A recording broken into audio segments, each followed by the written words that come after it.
Oh no. Oh no, they can hear me. Hello. Hello. The confidence and start of this podcast. Yeah, that was the most confident start we've ever had to this podcast. You're welcome. We are here to entertain. Welcome to I Roll Therefore I Am, on the precipice of crying and crime. Crime. Or crime, as we have now crime. coined. Cryaming. That's what we should have gone with, cryaming. Yeah. I thought that's what you were going for. I should have done. I was just trying to merge crime and cry, not crying. Yeah. There was a better wordplay in that. I apologise. I have made consistent. Severe and continuous Thank you. lapse in your I always judgment. try to make that joke, but I can never remember it. Why do I do that to myself? Half the brain cell is here today. We're not fully committed to the majority of jokes that will be said today. On the precipice of making a joke. Yeah, But we've not got the quite there punch, yet. but not the line just yet. Guys, It's like Hattie's slogan. She has Yeah. the punch but not the line. I literally said before we started this podcast that I've started working out again, and my abs hurt. So maybe let's try not to make me laugh. Okay, we will deliver the line, but not the punch, because the punch hurts. Big brain time. I'm in pain. D&D. Anyway. Anyway, D&D, which campaign should we start with? Crimson Oh, Petal, God. Outro. Big one. Yeah, both of them are pretty eventful. Making decisions, gosh diddly darn it. Side note, this is a massive side note. This is what this podcast is going to be today. I am on a Discord server where, I don't know if I've told you this before, but it's like PG-13. It's family friendly. However, I swear a lot. So I've turned into this like, gosh diddly darn it, oh gosh dang it type character, and I... Anyway. So you are Ned Flanders. Yeah, That's yeah. what you're saying. We're done diddly done for. Yes, D&D. I'm fine. D&D. Outro. Yeah, let's start with the outro. Because Saturday and Sunday. Yeah. Time. I don't know her. Weekend. Naomi, do you want to start with your moment with Seymour? What was Kaya thinking when she suddenly had Seymour, who was like this, like renowned for not doing the emotional stuff, is suddenly being very emotional at her? Oh god, that was quite overwhelming for Kaya. I don't know, Kaya's been through a lot this past, well, what for her has been like a day. She's just really happy to have Seymour back at this point, that she's kind of like also kind of dropped the act a little bit and is just kind of trying to, be there for her friend as best she can and make sure that he's all right without any, pretense or, reservations that she'd usually have. And that's from spending like 10 hours trying to get him back, then having him feeble-minded, and then spending another day trying to get him back again. Yeah. At this point, she's just glad that he's okay. Do you think do you think that you'd have the same reaction to like this level of emotion if this had happened earlier on? No, absolutely not. Also, if this had happened in different circumstances, it probably wouldn't have played out the same way. Just because, Kaya's not the best in situations like that usually. She doesn't know how to react to that, But, at this point with Seymour, she was just really worried about a friend, and so she wanted to help to the best of her ability. Do you maybe want to give a summary of what happened in the session for any listeners who weren't there? That's a good idea. Okay, do I remember it? Another good question. So with Kyra and Seymour, what happened is you managed to make it to... This is going to be the worst summary of any D&D session you've ever heard of. They made it to Trial. Yeah. Yeah. They managed to find somewhere where the feeble mind could be taken off Seymour, and he ran away crying because we're now learning he's more of a dramatic little baby than we thought he was, which is kind of adorable. And in that moment of a breakdown, Kaya sat with him and used the deck of cards, or the deck of tarot cards, to scry on Seymour's family. And because Seymour was looking at the scrying, his mum became ill again, because the deal is with his patron that she would be made well and healthy as long as he follows everything that said patron. Yeah. Patron. So donate to Seymour's Patreon. To get him out of his bad deals. Yeah. It's for a lawyer. He's trying to afford an infernal lawyer here. Yeah. We know a lawyer. We know one of those. Oh yeah. Well, we know an admin staff, which I think is as good as it gets in D&D world. Then back in that place beginning with an S. Subar. Thank you. It's confusing because there's also Scornabel. Subar. Yeah. Yes. Soap bar. We'll just call it that from now on. Yep, soap bar. Back in soap Because we're bar. slippery motherfuckers. Everyone else has finally gotten back together again. The gang do be getting back together. The band's back together. That's the joke I was going for. We got there in the end, ladies and The gentlemen. boys are back in town. You're Once again, punch without the line, right? Yeah. yeah, that's the secondary title to this episode, is Punch Without a Line. Yeah. And we went to a spooky gothic temple-y thing Black Abbey. of Bane. Bane. Thank yeah. you. I was going to say Yeah. Torm, but that's That's very different. That's That's very- yeah, Helwar's very god. yeah. Anyway, look, I remember words. I just don't know how they do the connecty thing. Okay. The context, yeah. Yeah, it's like how I know the places around, like, my village and town and, like, the nearby cities, but I don't know the roads that connects those places up together. Yeah. So, like, Yeah. it's... Anyway, and Hattie tried to steal a book, and Raina tried to stop that, and... God, what else happened? We tried to buy a map, but then it was pointed out that Hattie already owns a map. And yeah. Yeah. I think basically that whole episode was a piss take for, Yeah. for wasting time. Because I think Yeah. we went to the Abbey initially because we realised there is a third option of leaving Subar. Instead of either going to the tunnels or just following the road. Teleport. Artia said, I can make a teleportation circle, I just need coordinates. So we Yeah. said, okay, get some coordinates from the Abbey. And they told us the coordinates, so we had everything we needed. But Hattie just said, library! And so we went to the library. Yeah.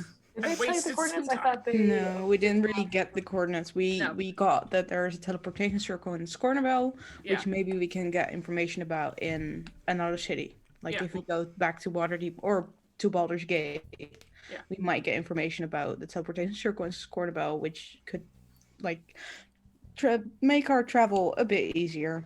What we could Yeah. do, though, is we could go to the closest teleportation circle to Candlekeep.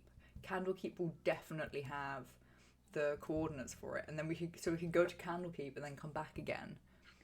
Yeah, but It's like I a think the day closest teleport, right? yeah, the closest that's Baldur's teleportation Gate. circle is in Baldur's Gate, which Yeah. is all the way back. It might even make more sense to just try to find the coordinates in Baldur's Gate instead of.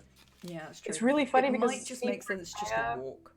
yeah. Seymour and Kaya are the two people in the party that want to get to Baldur's Gate. So if you guys go teleport to Baldur's Gate to get to Scornabel, Yeah. that's pretty funny. Yeah. I would have to talk to Jenks about if Reyna would know any, if Reyna would know where maybe the coordinates to Scornabel would be, if they're easier to find in Waterdeep or easier to find in Baldur's Gate, because that would make the decision, like, would we go to Baldur's Gate because the coordinates and Candlekeep is there, or would we go back to Waterdeep because the coordinates are there? Yeah.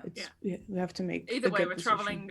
traveling geographically a lot further than we expected. Yeah, I think Yep. it's interesting that Jenks threw that in there, though. Mm-hmm. Yeah. Because we were all kind of like, just walking, let's go get a horse, go get a cart, whatever it is, let's just travel normally.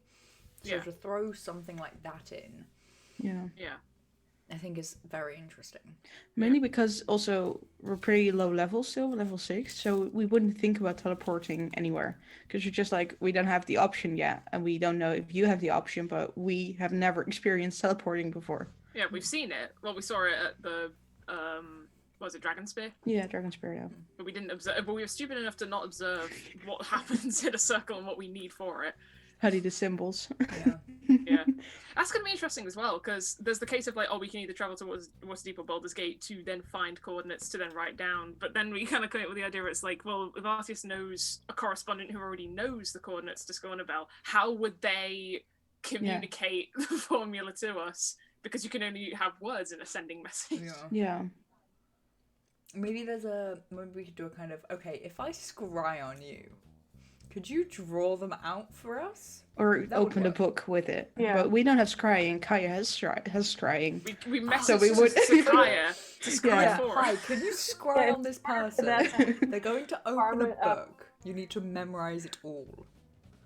In order for that to happen, Reina would have to send Kaya messages. Kaya would have to offhandedly, at some point, coincidentally mention that she can scry, Yeah. or like offer to scry on Reina. Then Reina would have to convey that information to everyone else, and then that she would have to send another sending message to Kaya, asking if she can scry on a person that Kaya has no information on, meaning that Yeah. the scry will probably fail. So it'll take maybe 2 days, 2 scries, Yeah. to even get that scry going. We just Then- walk. Let's just walk, guys. Yeah.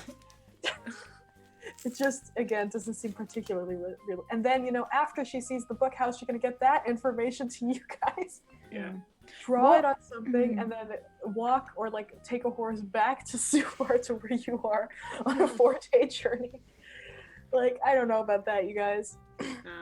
The Cloister of Tears, I believe it was called. Do we know Yeah. what god it's devoted to, basically? Ilmater, I think? Mm. If I had to guess, Cloister of Tears sounds very Yeah. Ilmater. I still don't know how to pronounce that god's name then. Because Don't look at us. We have no. I'm curious, because I don't know the entire, what is it called again? Entire group of gods, basically. Pantheon. I mean, the Pantheon, big yeah. three, the triad of lawful good justice gods is Ilmator, god of pain. Well, not god of pain, god of suffering, god of overcoming suffering. Mhm. Tyr, god of justice, and then Torm, god of strength or something. Ascora. Yeah, but maybe if because I don't know the entire pantheon, because maybe Jenks sent me basically some information about the thing in Waterdeep, which Raina would know.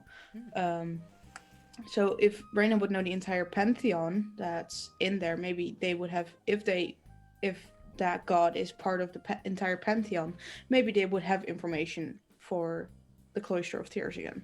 So if you link it up, it's try to explain it easily. Just if you think about it, if the pantheon in water, god damn it, words. It's hard. Yeah. Life is hard. Yeah. We communicate. One of the pantheons is in Scornabel, which. Because the thing back in Waterdeep is entirely devoted to the entire pantheon that's in this world, basically. Oh, So if- they should know. They should know anything. If that god of the Cloister of Tears is part of the pantheon, they should probably know something about the teleportation circle and Scornabel, because they should be linked up. That's good. But if it's a different god, then I don't know if they would have information about it. That's what I tried to convey, but I couldn't you because got brain. there in the end. Look, Yeah, we English got is there in the end, hard. yeah. And that's It's what's fine. important. Yeah. Speaking of talking to Janks, I had a conversation with him literally just before well, not literally, actually, there was an hour break between time. But basically before, I'm sorry, this is getting way too specific. The ADHD's arrived. We're We're living life. Yes. Anyway, you spoke to Oh, Jax. yeah, speaking to Janks about how he's written down everything that Hattie mentions. Mhm. So Yeah, I the- noticed that. Yeah, the Yeah. time that so at one point I mentioned that Hattie had been waiting in a ditch for someone to come past on a horse so she could commandeer an item. and I spoke with Janks a little bit more about what that would entail. But basically, I kind of made the decision that we're gonna start Making shit up. Sprinkling in more Candlekeep stories, because because it basically means that when we get to Candlekeep, it's so much more well established than if it would be otherwise. And also, I've just outrightly told Jags, I'm like, some of these things might not be true. It might just be Hattie trying to sound good. Any relations to persons living or dead is completely coincidental. Or maybe exaggerated to kind of fit in with whatever story she's telling. So I won't necessarily know what's been taken as real or false. Yeah. But those stories... And even if you did, I don't think you'd remember. Because like it's the case of just Jank saying, oh, well, I'll make the world for like as Hattie remembers it. It's just like, yeah, Hattie doesn't really remember it. So it's like, oh, remind me who you are again. Who are you? What's going on? Where am I? Yeah, I think we had a chat with Janks about how he wanted us to feel comfortable just making shit up and like improving and like creating stories for our characters. And that he felt like maybe we didn't feel like we could do that because we're in an established world. Yeah. I had the same conversation. I don't know if it was... I don't know if it was at the same time. I think it was the same time. It was the same time because he mentioned that like he felt bad of us constantly him asserting something as a character and like saying, oh, well, you know this, and it's just like, do I know this? Yeah. Every time I was just like, sure. I kind of love that because it's like I if it was with any other DM, I think I might feel a little bit like protective of my character, being like, no, they don't know this, or what do you mean they don't know this? Of course they know this. Yeah. But I trust Janks implicitly in his storytelling ability, and when he throws stuff like that at me, for me personally, it just feels like a really cool, challenging improv session. And it feels like flexing that improv muscle, because it's not just, you know, sitting around having a conversation with you guys, which I mean we've done for like nearly 50 episodes now. Yeah. So like we're kind of used to it. We've gotten used to the flow. We know how kind of our characters would respond and all that. But to be given like specific things that he throws at us, and I'm like, I didn't know this, I'm panicking, I'm just making it up on the spot, I absolutely adore, because it's just flexing that improv muscle. Yeah, and we all know that like the worst thing that could possibly happen is we have a Seymour incident. Whereas it's just like, oh, how long has it been? Oh, too long to count. It's been fucking 4 years. Yeah. Yeah, but that only makes for great scenes. Yeah. And it makes that was very funny. Let's just bullshit ourselves our own confidence. It's just funny then, and as long as everyone's having fun, that's the point, right? So, Absolutely. What was your favourite improv moment so far? Whether it's like an improv moment that went right or an improv moment that went wrong in I loved. Outro? I mean, this is just probably because it's the most recent thing in my memory, but I thought the man with the funny hat story was gold. Yeah. That was good. Yeah. Yeah. Does someone want to explain that other than me? Why don't you explain it? You explained it. You made it up as you went. God, can I remember it? Okay, so basically we were talking about teleportation circles, right? Yeah, I think it was, you asked Janks, does Hattie know anything about teleportation circles from Candlekeep? And he said, well, yes, there were 1 or 2 people who would come by and use teleportation circles in Candlekeep to arrive. And so you said, oh yeah, I remember this one guy who used it, who had a very funny hat. There was this one guy who came, like a book, something about trees, trees.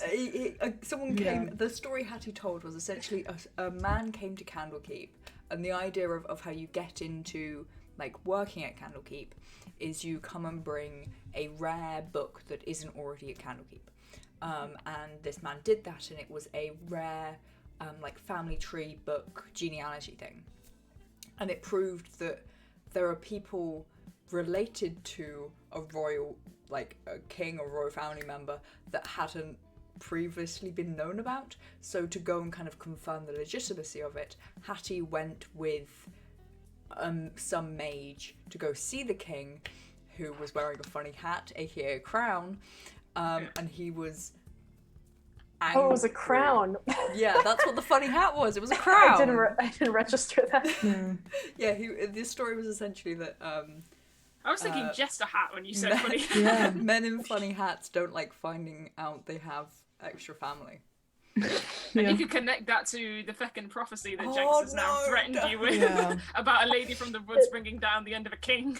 I mean, Yeah. Fun fact: my backup character is a lady from the forest. The webs that we weave.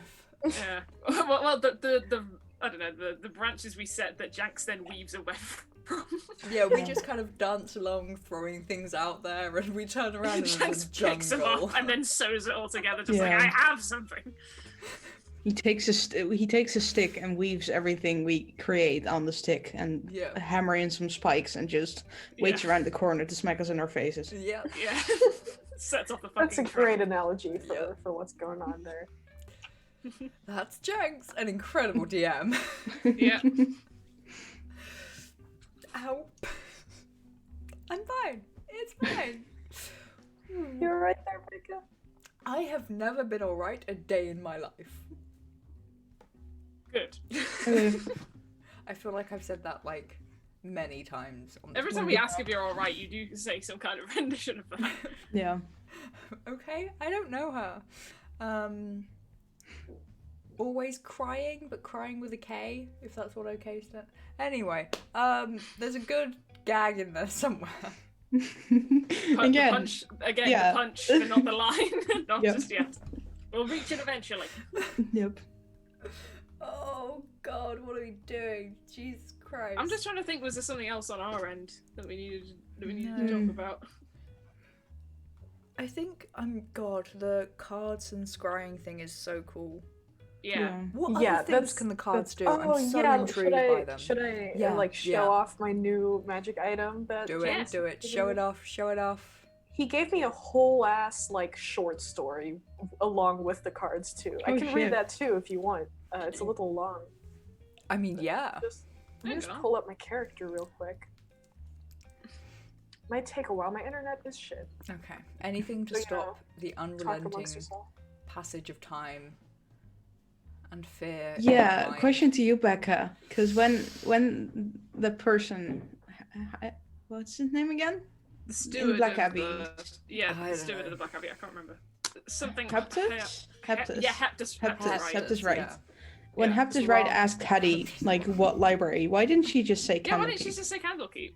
I thought he was gonna react negatively if she said Candlekeep. To be fair. Because she doesn't want to kind of bring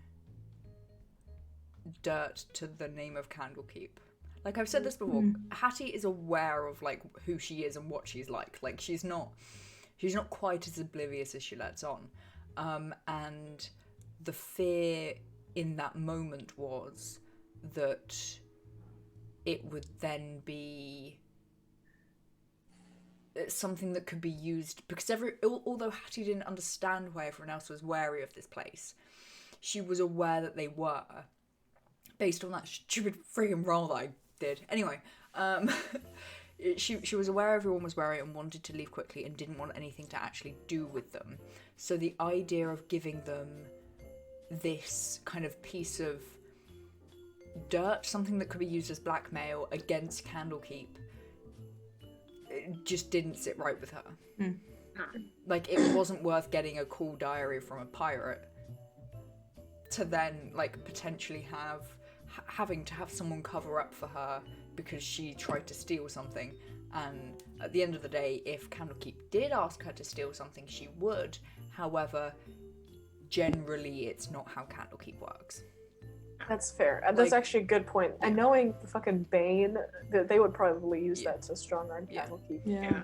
And I also think because Candlekeep, like, I think Candlekeep, the people at Candlekeep steal things, but they do it silently and quietly, so no one will notice. Yeah, it's And- kind of like a, hey, I found this at the side of the road.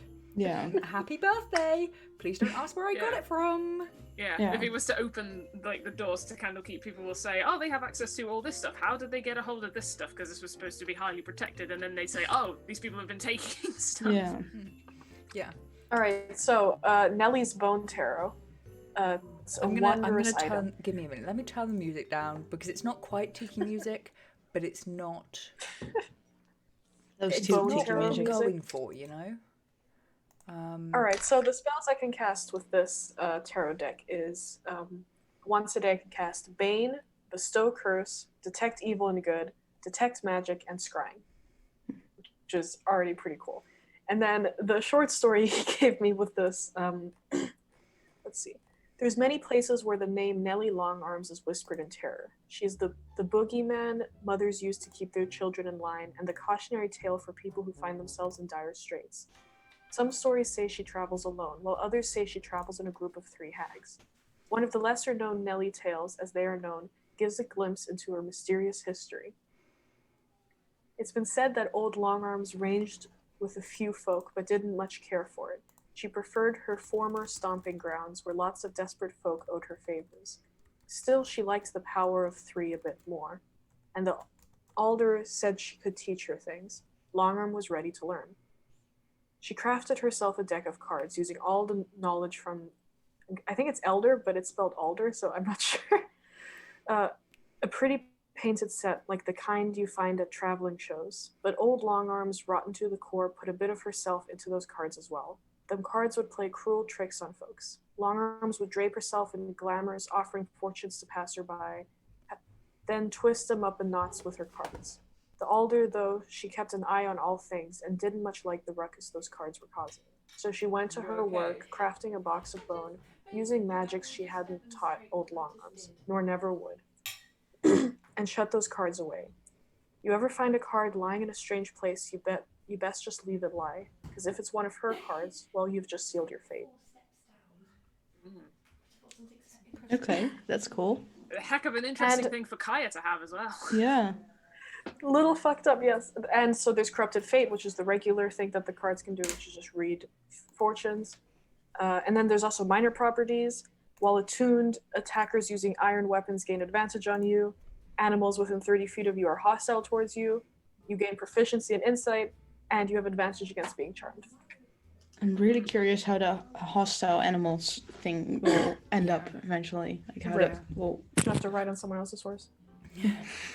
Oh god, no. I think the Sebastian's the only one left. Yep. Oh And no, Sage is somewhere. we're gonna have to just buy new horses, aren't we? I think this teleportation thing is kind of a shot in the dark. Yeah, eventually we have to buy new horses, but if we can teleport, we'll just buy new horses in Scornabel, I think. I mean, we can do a no spoilers, but we could do a Mighty Nine and just start bringing horses through teleportation circles. Good. Yeah. And,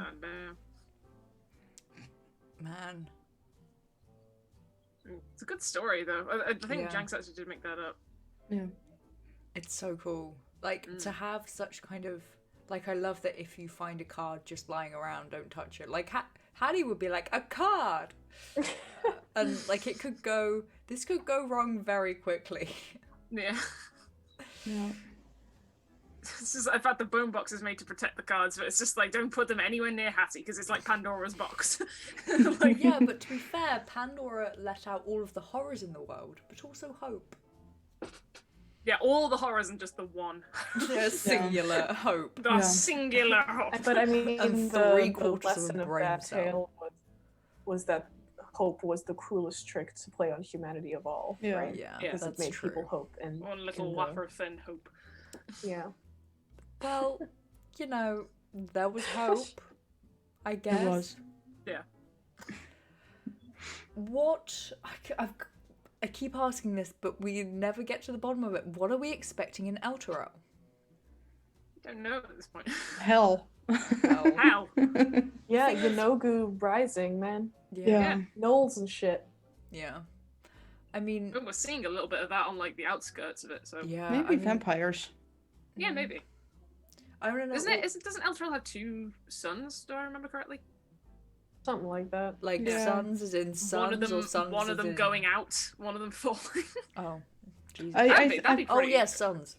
That would be Yeah, I pretty believe epic. when you guys looked in the Lonely Tower, looked towards Elturel, like there was a little bit of a bubble of light Yeah, around yeah. Elturel in the night. So Oh, they yeah. basically have their own day system. day-night Yeah. cycle. So that when the actual sun sets, they still have a sunlight. Yeah. That'd be cool, actually, seeing Elturel just like lose their second sun. Oh god, don't Yeah. give Jenks ideas. I'm pretty sure that's what he's planned from the very Yeah. beginning. If you want to involve the Abyssal, which involves creatures that like have very bad effect to sunlight, then yeah, of the entire city that's based around a second sun, the one thing you can do is just destroy the sun. Although Yeah. I don't think that demons have a bad effect on sunlight. I think that's undead and like Shadowfell creatures. Yeah. But yeah, that would be pretty epic if the sun just fell. Yeah. I mean, here's the question: what can this troop of losers do about it? Like, what do we? It feels like Seymour and Like, we're Kaya might going have. there, and it's Well- like God's having a war, and we're just like, I'm level 6. Well, Seymour and Kaya, like, technically would they be called to arms? Because there's the possibility that if the Abyssal have anything to do with it, then the Infernal might step That's in true. to try Or- soldiers. I think Seymour thinks he's obligated to go there, or at least will be obligated to go there. Kaya originally thought she was obligated to go there because she was told that she was supposed to fight demons. Yeah. But now realizes that she's not, so now she's just kind of along for the ride. I think the original plan was to get to Elturel and like warn the people that something was coming and maybe like try to evacuate the city or something like that. Yeah. At least But that's there's what a Kaya festival thought. going on, right? Yeah, but like that's- if you go, hey, you know, there's this prophecy, lads, and it has some legitimacy to it. Maybe you guys should up your defenses. yeah. And I'm sure that they would maybe listen to us. Maybe. Yeah. I mean, it's worth a shot. Well, I think maybe Hailra may be our new key to that, because Yeah. if we all walked in as the 5 and just went, hey, this shit's gonna happen, they're gonna say, who the fuck are you? Meanwhile, Yeah. Hailra's there, if she delivers the message, they're gonna say, oh, well, you're a knight of Elturel, so we're gonna trust you, we're gonna do something to help. Yeah, but also I feel like Hattie can throw her weight around if she would like. She does have some influence, even if she doesn't always realize it. Yeah. Yeah. And then there's me and there's Snipe and Reyna, where it's just, we're bringing half of it to Elturel. Oh, Reyna too. Us Yeah, walking Reyna into has it. 'Cause- influence too. So I think we have a Yeah. couple influential people in our, especially Something- with her just Yeah. like, destroying the war that was going on in what's the name, Borskir Bridge. Or Yeah, whatever. Borskir. Yeah. I mean, so- news travels fast. Yeah. Mm-hmm. So wait, the plan is to roll up full titles, names. Just drop everything. Yeah, just Like- drop everything that we have, whether it's like Reyna's family, Candlekeep. Something I learned about Reyna's mother is that she's one of the 3 highest elders in Waterdeep's temple. She is like You gotta one of- use that, man. You gotta drop Yeah. the name. Drop that It's name. not what you know, it's who you know. yeah. Nepotism. That's how level 6s save the world. Yeah. But yeah, we I think we have some connections that will help us eventually. Yeah. Maybe. I agree. So some connections that will fuck everything over. Yeah. I mean, Yeah. imagine like level 6. Level 6, level 20. Candlekeep Acquisitionist, Cleric, like the Paladin, Warlock. That with also like our the named people that we know. We could just like destroy the fucking continent. Yeah. Yeah. We could like just tear down the society and then actually just destroy the continent itself. But Yeah. most level 20 characters could technically do that now. What was Level that? 20s. I said I think most level 20 characters could technically do that. That's true, but I also like the idea of us doing it with style Yeah. and nepotism. Also something I'm thinking about, maybe because Snipe's half disappeared. What if Snipe's half just comes in riding with an army behind them? Yeah, something like that. Oh, Just like a secondary Snipe coming in on a horse, or just walking in with like an entire army of demons behind them. Like, Maybe. Okay, on what side though? Are we talking about like a half of Snipe which is actually like still has the same like It compass depends. as Snipe and it's just like what up? It's Yeah. we're the same person 2.0. Yeah. Well, it depends, because What a pile. I think the main issue is that Snipe, human, dying, walking corpse version of Snipe doesn't know what's going on with the demon half of Snipe, but as far as Janks has hinted, is that he does have something important with Snipe.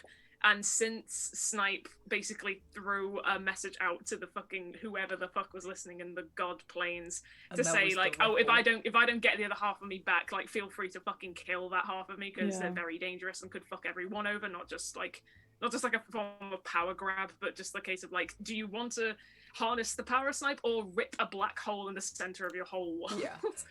Where it's like, okay, maybe try kill them if I don't manage to get to them because it's my issue. If I fail that, like, just erase all form of history. Yeah. I wonder who that was because there was a. I don't know, but Jank said like, oh, he took note of that, so he is gonna play with that idea. And he also said he took some time to really think about the god. I would have answered. Yeah, and he's still yet to answer as Lolth to Rayna about what Lolth would know about Snipe if Lolth ever has access to that half. Yeah. Either way, yeah. I'm also a curious question, like talking about it with Dave at 3 a.m. because that's just how we fucking communicate these days. But he was like, if you do get to Scornabel, what the fuck are you gonna do?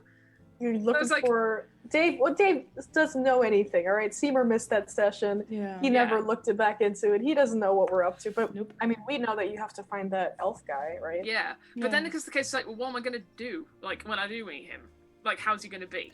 What Well, up? that's something that we Have can't you seen prepare someone for, right? that looks like me wandering around? Yeah. No, I think that the fact that like the vision that Snipe got is the fact that he was able to sense where Snipe was to look and smile. Like Snipe knows, oh, this person's not gonna fuck around. I can't just go up and say, give the other half of me back. They're gonna say no. So if they even have it, like it could be that that's a misdirect of some sort. Like they have a token that makes an entryway to the abyss, and that's why. Well, it's I the gave closest thing him. to it. I gave him the token. Yeah. Exactly. He's So the it's same like, guy it that could just be that he knows nothing. He's just like some high-powered wizard who saw someone scrying on him and was like, "Oh, that's interesting." Yeah, but if he's a he doesn't know high-powered wizard, shit. he might have summoned demon. So maybe. Can you just like casually summon the other half of me? What's my name? Don't worry about it. Just a real quick one. Yeah. Hey mate, buy you a pint after if you do this one thing for me. It is interesting. I do kind of feel like if it weren't for Snipe desperately needing to get to the abyss and what other party members' interests, mostly Snipe's probably, Kaya would not be advocating for going to Elturel at this point. You know, she's completed the Borskir Bridge quest. She's repaid all her debts. She kind of doesn't really have anything in Elturel and kind of doesn't even really want to be in Elturel, seeing as it might be destroyed or there might be a war. So she's just really here to make sure that, Snipe doesn't die. That's about it. If Snipe ends up being okay, she would probably advocate for leaving. Maybe. Yeah. Maybe letting some higher ups know in Elturel, let some higher ups know about the entire prophecy, and then just bail out. Just like, good luck, guys. We're just the messenger. We're not here to do anything. Yeah. Don't shoot the messenger though. But yeah, I'm kind I of... think it's gonna be like that. Even if we do end up being like that, it's like, oh, we're just here to deliver the message. We're not here to fight. They're gonna say, oh, but surely it's nighttime. You'd like to stay the night here before you head off, and then Jax closes the gates on Elturel and we're stuck. They were like, no, you're fighting this. Not gonna just let us leave. breakout mission to get out of Elturel. Yeah. 50 episodes of build up for us to go, I'm out. I'm out. I'm ahead We're out. just here for a message of nothing bad, and then the gates of hell were torn wide open. I'm kind of... Hattie's just kind of following the group at the moment, because, like, whereas you guys are like, well, I mean, if Snipe's alright, I'll just leave. Like, Hattie's kind of curious as to what will happen. And annoyingly, I keep forgetting to say that Hattie writes down what has been happening in her goddamn journal. I keep forgetting to do that. I was gonna ask, like, so much in the beginning that I feel like we know that you're always writing shit down. Yeah. That's what, that was a question that came up mid-session where I was thinking I probably should have asked that, which could or couldn't have swayed everything. But I was gonna ask, did Hattie actually write down the routes they took when going into the tunnels? But Hattie didn't go very far into the tunnel. No, she didn't go far into the tunnels, and she wasn't taking notes. She was getting ready to fight. She was not dying, which takes up some time sometimes, you know. But like, I'm sure I could draw you a map of like Hattie's path through the tunnel, which is really just like a line because she didn't go very this far. way. Yeah. Well, what's the decision going to be? Do you think? Like, in Scornival, or no, Subar, where Soap bar. I don't know. Well, well, Snipe already has like a decision made at this point. It wasn't hinted in the episode because we cut from that bit before we came back to it, but Snipe is very fucking angry right now, Ooh. and is Really? literally on the last straw. So Angry it's, at someone or just angry in general? I can fucking say it. Well, the last straw was pulled by Hattie. How did I Basically- know? How did I Yeah. know? Everybody knew. Yeah. It's always her. Yeah, but it was literally just a case of like, wow, Hattie literally like just fucked up and gave nearly half of all of the information they ever took away for a diary that, you know, was of something that was completely unrelated to what we needed, and realized, oh, we just wasted more time in the library.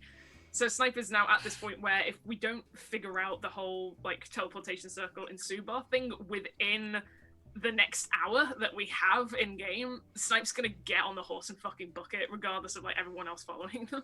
Yeah, I think Oh, that's They're fair. just angry at this point. Yeah. I think if we So- keep messing around with this teleportation thing, we're gonna spend the same amount of time working it out as we would have done if we just walked. Yeah. So, Snipe, you said that. So, if you said that it was Yeah. Hattie was the final straw, what was like the build up? What other actions made Snipe Hattie. real angry? I think, well, it's also a common thing is that Snipe did not sleep that night. So it only confirmed that, like, oh, regardless of whether I sleep or not, I'm going to lose health. Mhm. Like, that on top of I didn't get any sleep, I'm grouchy as fuck. And just like the whole idea that Raina said, oh, they've gone through the tunnels when they've skipped 4 days ahead. So Snipe is now aware of, like, oh, there is a way of saving time. And so the more they spend in Subar, and also the fact that Snipe wants to stay away from the Black Abbey, and we just fucking walked right into it, regardless of Snipe saying, like, I don't trust anything. Like, Snipe's just like, okay, bullshit is now coagulating. And Snipe now kind of thinks it's my fault because I've kind of thrown it out to some kind of god world to say, oh, if I fail this, like, feel free to kill the other half of me. That now Snipe thinks, oh, I've told a god that, so if fate is real, then they're molding it so that I do fail, so they get to kill me. Oh wow, Snipe Yeah, Yeah. doesn't you've- think very positively of the No. gods. Yeah.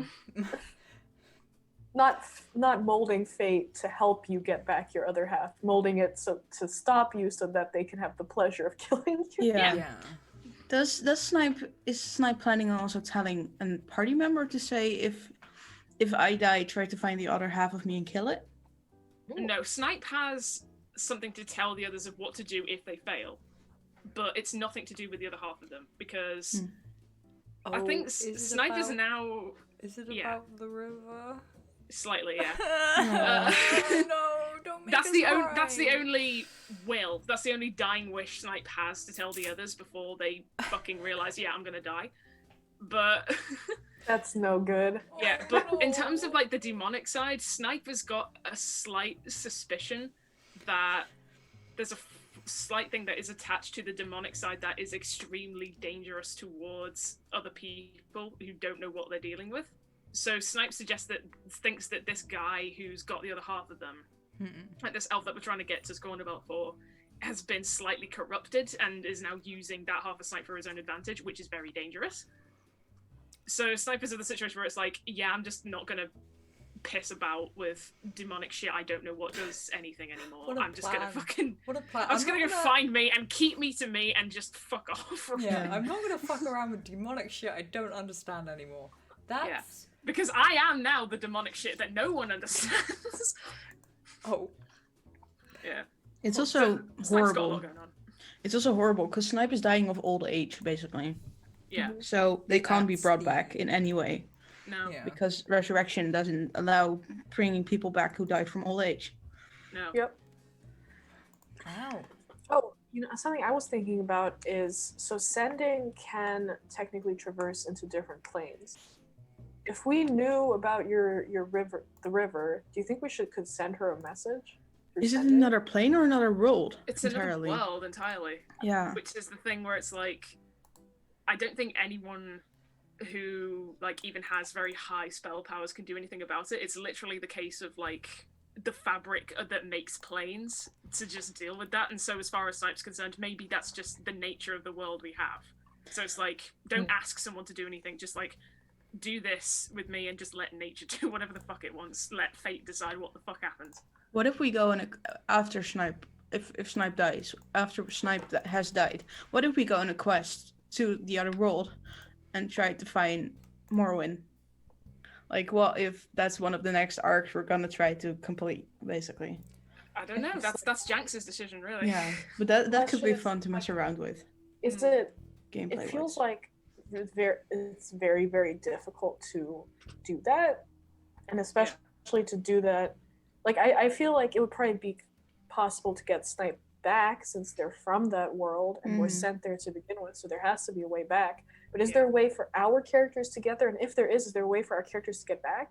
Like, I don't know if that's like maybe, but I don't know about that. I mean, my assumption would be that if if you Snipe can go in one way back to their own world, if we did end up there, we would also be able to make our way back. Yeah. But I don't know if we'd be able to get there in the first place. Yeah. It's a case of, like, if there's a door, it doesn't matter if it's an entrance or an exit. The fact that there's a door means anything's possible. Yeah. Oh, can you imagine playing D&D as IRL. these characters IRL? As magic characters in our world. Introducing Hattie to Roll a me? perception check to cross the road so you don't get hit by a fucking car. That would be such a disaster.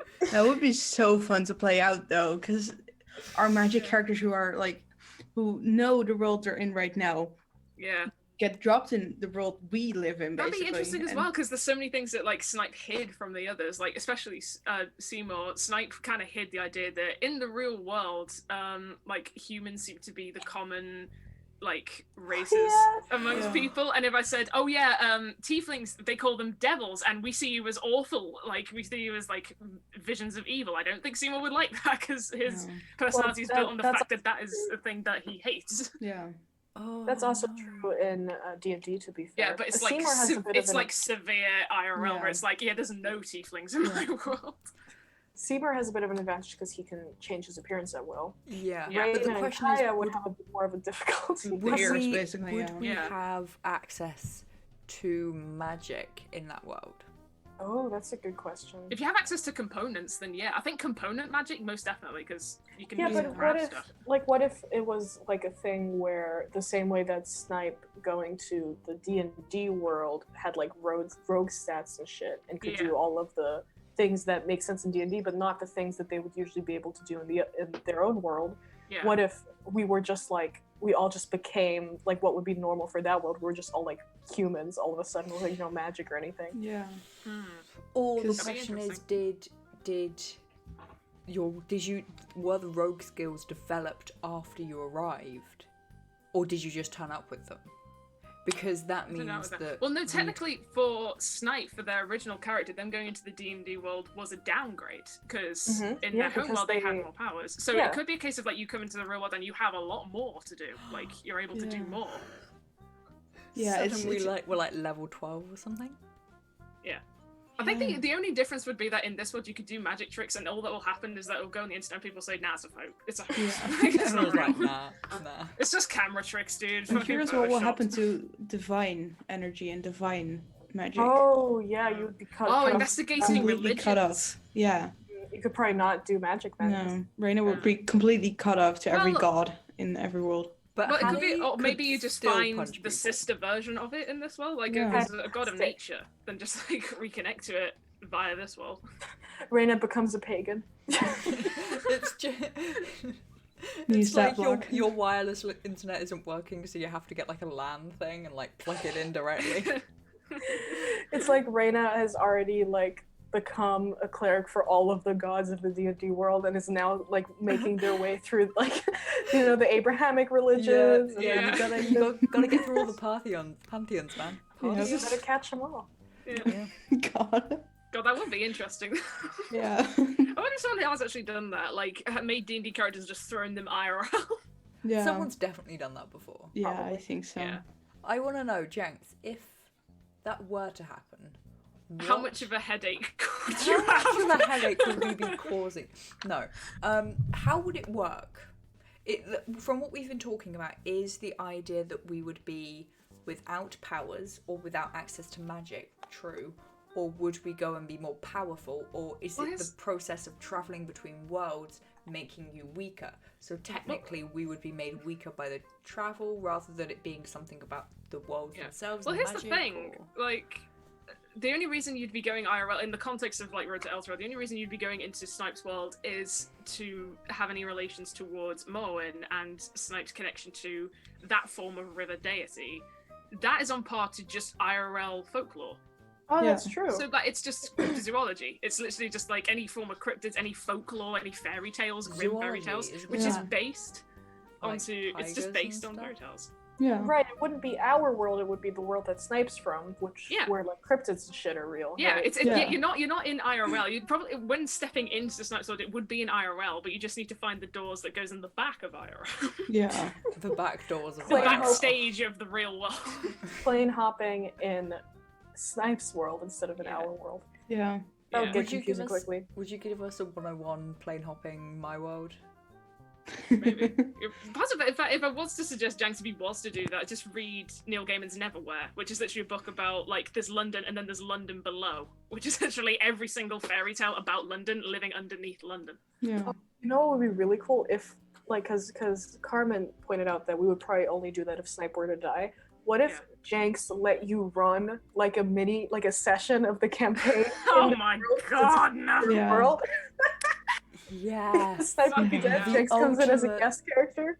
The ultimate epilogue, or it could be a session of Snipe pre, like DnD world. Before throwing. Oh my god! If you motherfuckers are the reason I was thrown into it's like a time travel thing where we get like you die, right? Yeah. And we get spat into that world. Yeah.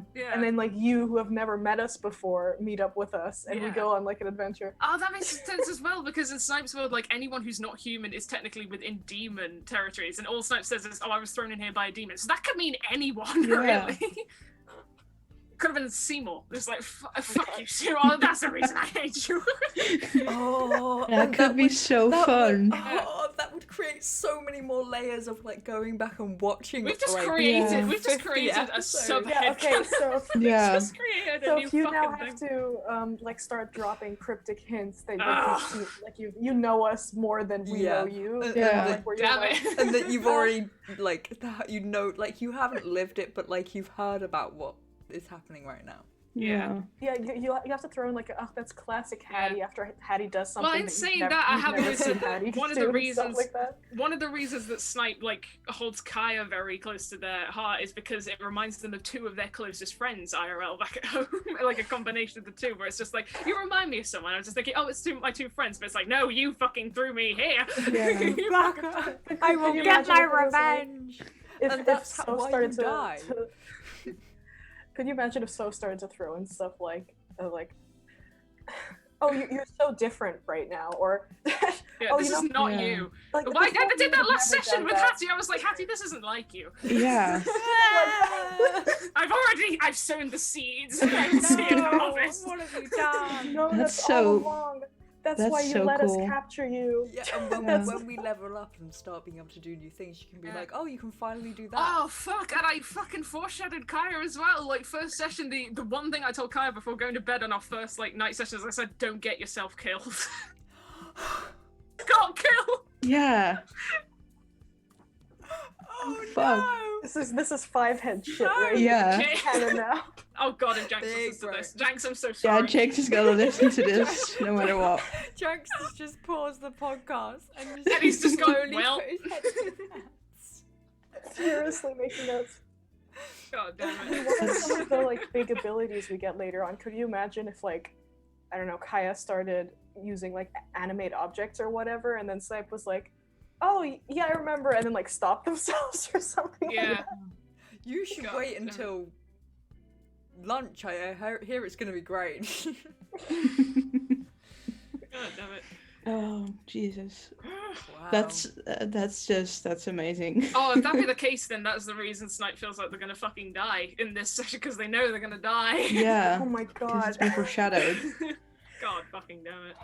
I simultaneously love and hate this so much. Yeah. Same, because I realised, oh god, if this actually is a good idea, we gotta fucking make it. Yeah. It's just the artist issue. It's like, oh, I have an idea in my head, and it's like, oh no, I have to draw it.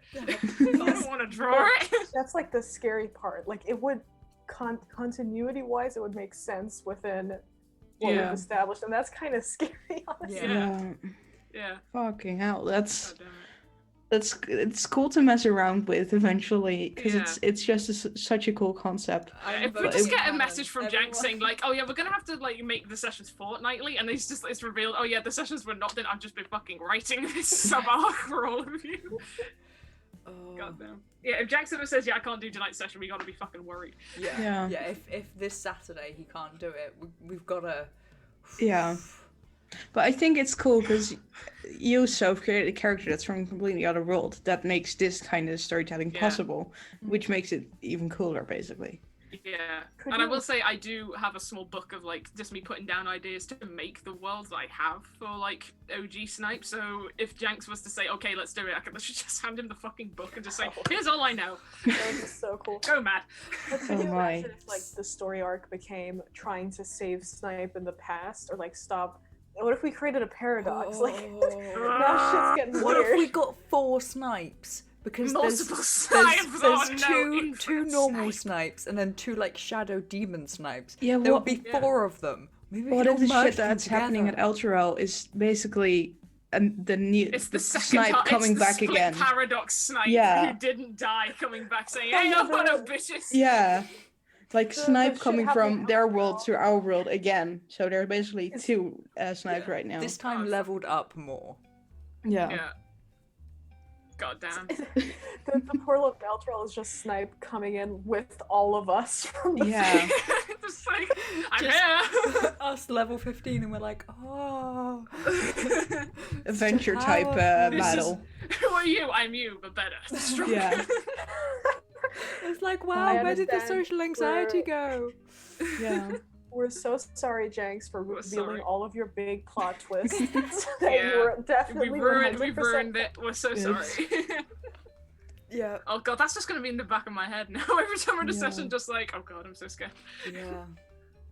Make it canon. Make it canon. You know what? Then I wouldn't be Hashtag disappointed if canon. Snipe did fail, because just like, hey. Yeah. Yeah. Anyway, other D&D campaign Anyway, we were doing. We priming. should probably talk about It's that. been a full hour of our life. Let's go on a break. Break Go on a Wait, break can and we then go on a break in like 30 minutes? in 30 Or is minutes. that too long? No, Yeah. that's fine. yeah. Well, we could talk about the other campaign then.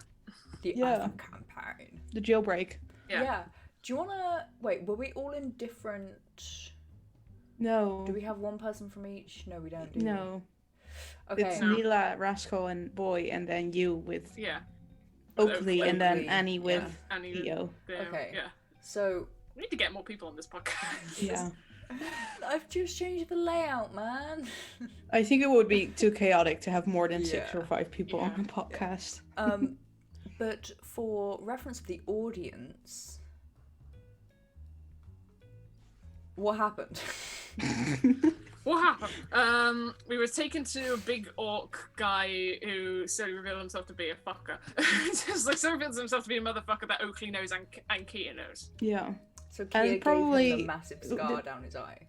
Yeah. Yeah.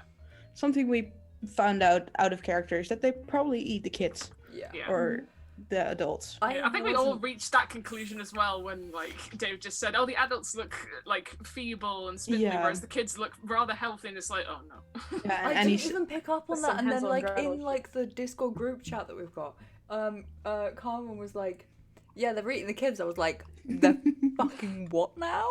They're doing a yeah, what? it's just if you think about it, because we needed to make a makes perception sense, check, and yeah. Annie recognized that the meat on the table wasn't like normal meat, Yeah. and then Rascal Yeah, picked when up he the just said kids, it It's looks M&S like meat. meat, it's Yeah. just like, well, meat looks like meat, and it's just sitting in the case, just like, oh no, and also the wine, Oh. red wine. Like, Very come red. on, goddamn.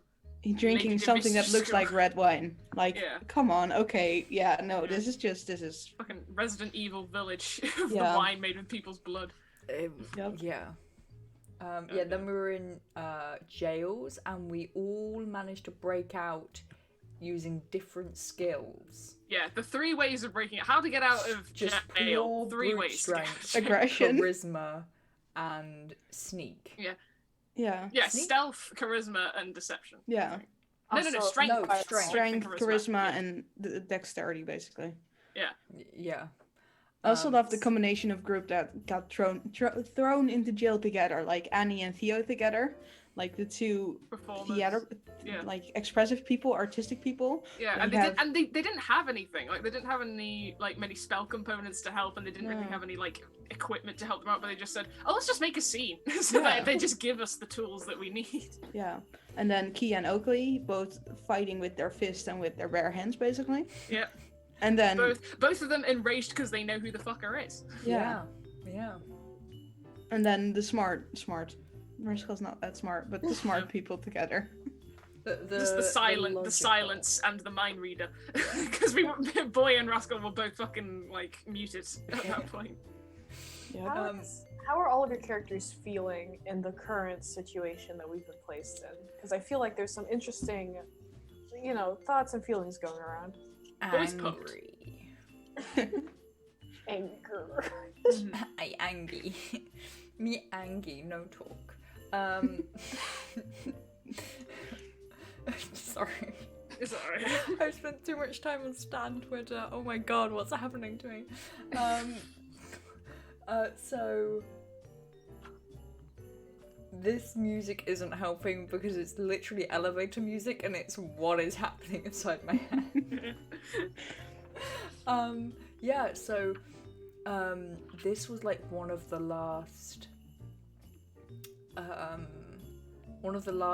things that Kia did as a soldier was to go into the thingy-macalled woods, forest, and Black Forest. Yes, thank you. And clear it out of orcs. And one of them got away. So it's kind of like the last thing that she had to do, being like that she failed at as well, being like flaunted in front of her, of being like, you didn't finish this, and now this fucker has captured you and is laughing at your attempt to escape, so she angry. Also, I'm thinking because the town Crimson Petal, Cherry Blossom. Yeah. Look, got there attacked by too many orcs. Similar names. Yeah. Got attacked by orcs, and that's why they needed to renovate the church. Or is he one of the orcs that attacked Cherry Blossom? No. Yeah. Cherry Blossom. Yeah. Jesus. Yeah. There was an attack of orcs, and I'm guessing Kia was part of a battalion where it's just like they may attack again, so beat them before they get to us. Yeah. Clean so out. go to the forest, clean them out, and then they just let the one. Yeah. The one that got away. Because he's also the one who killed Oakley's master, and I'm not sure when Oakley's master died, but if they died during the attack, in the attack, then it would link back to the entire town. Yeah. Now we can fucking kill him. But yeah, what is Boy music or Neela? Yeah, Boy, Neela, how are you feeling in the face of big orky boy? Wait, did Rascal talk about how he was feeling? Because he was who I was most curious about. Yeah, because he was furious. Oh, me? Yeah. Well, I think because if he didn't got basically muted, he would have been a bit more okay with it. Because Jesus, my voice broke. But because his mouth is one of his assets, he's pretty good at using. He's like, well, if you mute me and shut me up, then I'm fucking angry because at least I want to talk to someone if I'm not able to use my hands or my feet. Yeah. So that is something that made him even more furious. And then seeing the goblins pick everything from your body and picking out money and shit, he's just like, yeah, I'm gonna kill those fuckers. And then saying that we didn't have enough money to pass through. Yeah. After they stole money off us, that was like so angering. Yeah. And then getting dropped into jail and also seeing Boy being shut down because they talk too much. Yeah. That's just something that made him furious because he's like, well, if you don't let me walk freely and just, if you imprison me, I at least want to talk to something. to Yeah. someone. I want to be able to use my mouth and do something at least. Yeah. So that's the thing that made him most angry. Yeah. And yeah, he's still pissed, but not as much because he broke free basically. I want to break free. It really got, that was also like a shock as well of when Rascal took down the last guard. We just thought, oh, quick stealth, like stab in the back, you know, typical kind of almost roguish nature. But now you just fucking ripped his throat out with the teeth. I said it and I wasn't shocked myself. I'm like, what did I just say? Yeah. But I was like, yeah, but he didn't have any weapons, so I was like, well, what would he do? He wouldn't use his claws because hands. I wouldn't be. Well, if really he was strong enough, I would helpful. say snap the neck. But then no, it's just like, now I'm gonna rip his throat out. He's not even that strong, so I don't think he would succeed at it. But, like, Basically, to be fair, like the jaw and like face muscles are like really strong on everybody, no matter like what your strength score is. That's just like innate strength that all people with jaws have. Yeah, you're basically snapping bone out of place, which is very hard. Yeah. Yeah. Not that I know anything about. Yeah. Yeah. So do you have something to share with us? I just said that with such Do you want confidence. to- I was just like, Do you want to admit to I've never- murder on our podcast? Maybe that's what this podcast could become, just us casually admitting to crimes. At the beginning of that session, like before we went live, it was all of us sharing how we almost nearly all died in our childhood. Yeah, we were all talking about how we yeah, nearly that's true. drowned. Yeah, no, that's Ed, happened. you missed quite a session. It was, we managed to escape from a jail in every way possible. So we did pure strength, deception. Group 1 and was stealth. like stealth, group 2 was pure strength, and group 3 was deception. If you want And like acting. a 101 on various ways to get How out to of break jail out of jail. in D&D, that session is the one to go for. Yeah. But to be honest, when I said rip his throat out, I wasn't quite as shocked myself. I was like, wait, what did you just say? What?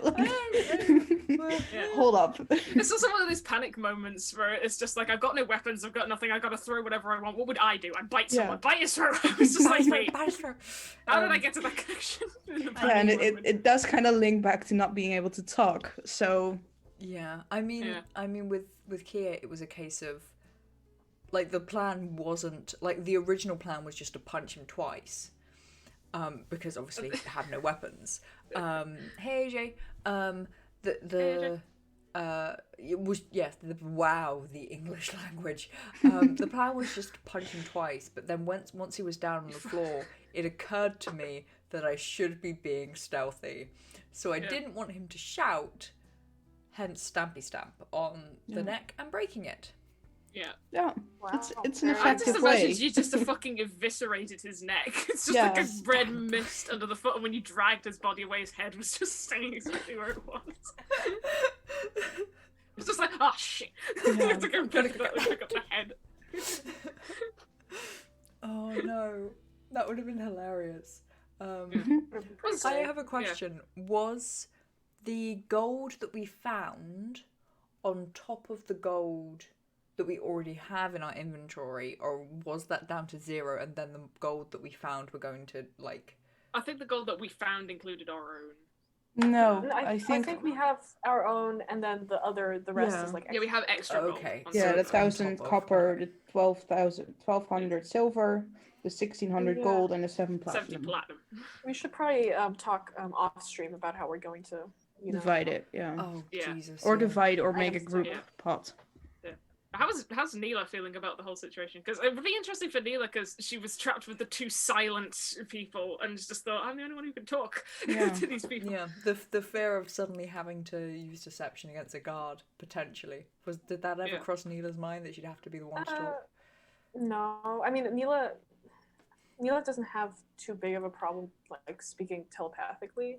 That isn't really like they're just, how do I say this? They also don't have a big problem with breaking out of places or lying or anything like that. She always seems so sweet. Yeah. She's secretly a serial killer. They're just, I mean, they were pretty terrified during most of that, but when it came to actually being in jail, like I had about I think 4 different ways that Neela could have broken out of there by themselves. Yeah. So they weren't exactly very concerned at that point.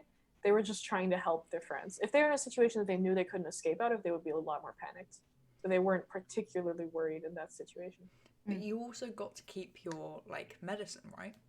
That's what they were actually worried about. They're like, oh, I can break out of here, but if we stay the night and I don't have my medicine, that's going to be bad. Yeah. The way that fucking went as well, of just like Dave playing the guy, like considering it, I was thinking I would not be surprised if the guy just like laughed and chugged all the medicine. Yeah. I As was the like, ultimate mockery. I was genuinely worried he was gonna like throw them away or stomp on them or something. Yeah. Yeah. The way it was all going. But yeah. Yeah, so that's how they're feeling. They're like obviously scared, but not more than they usually are. Yeah. How down are people?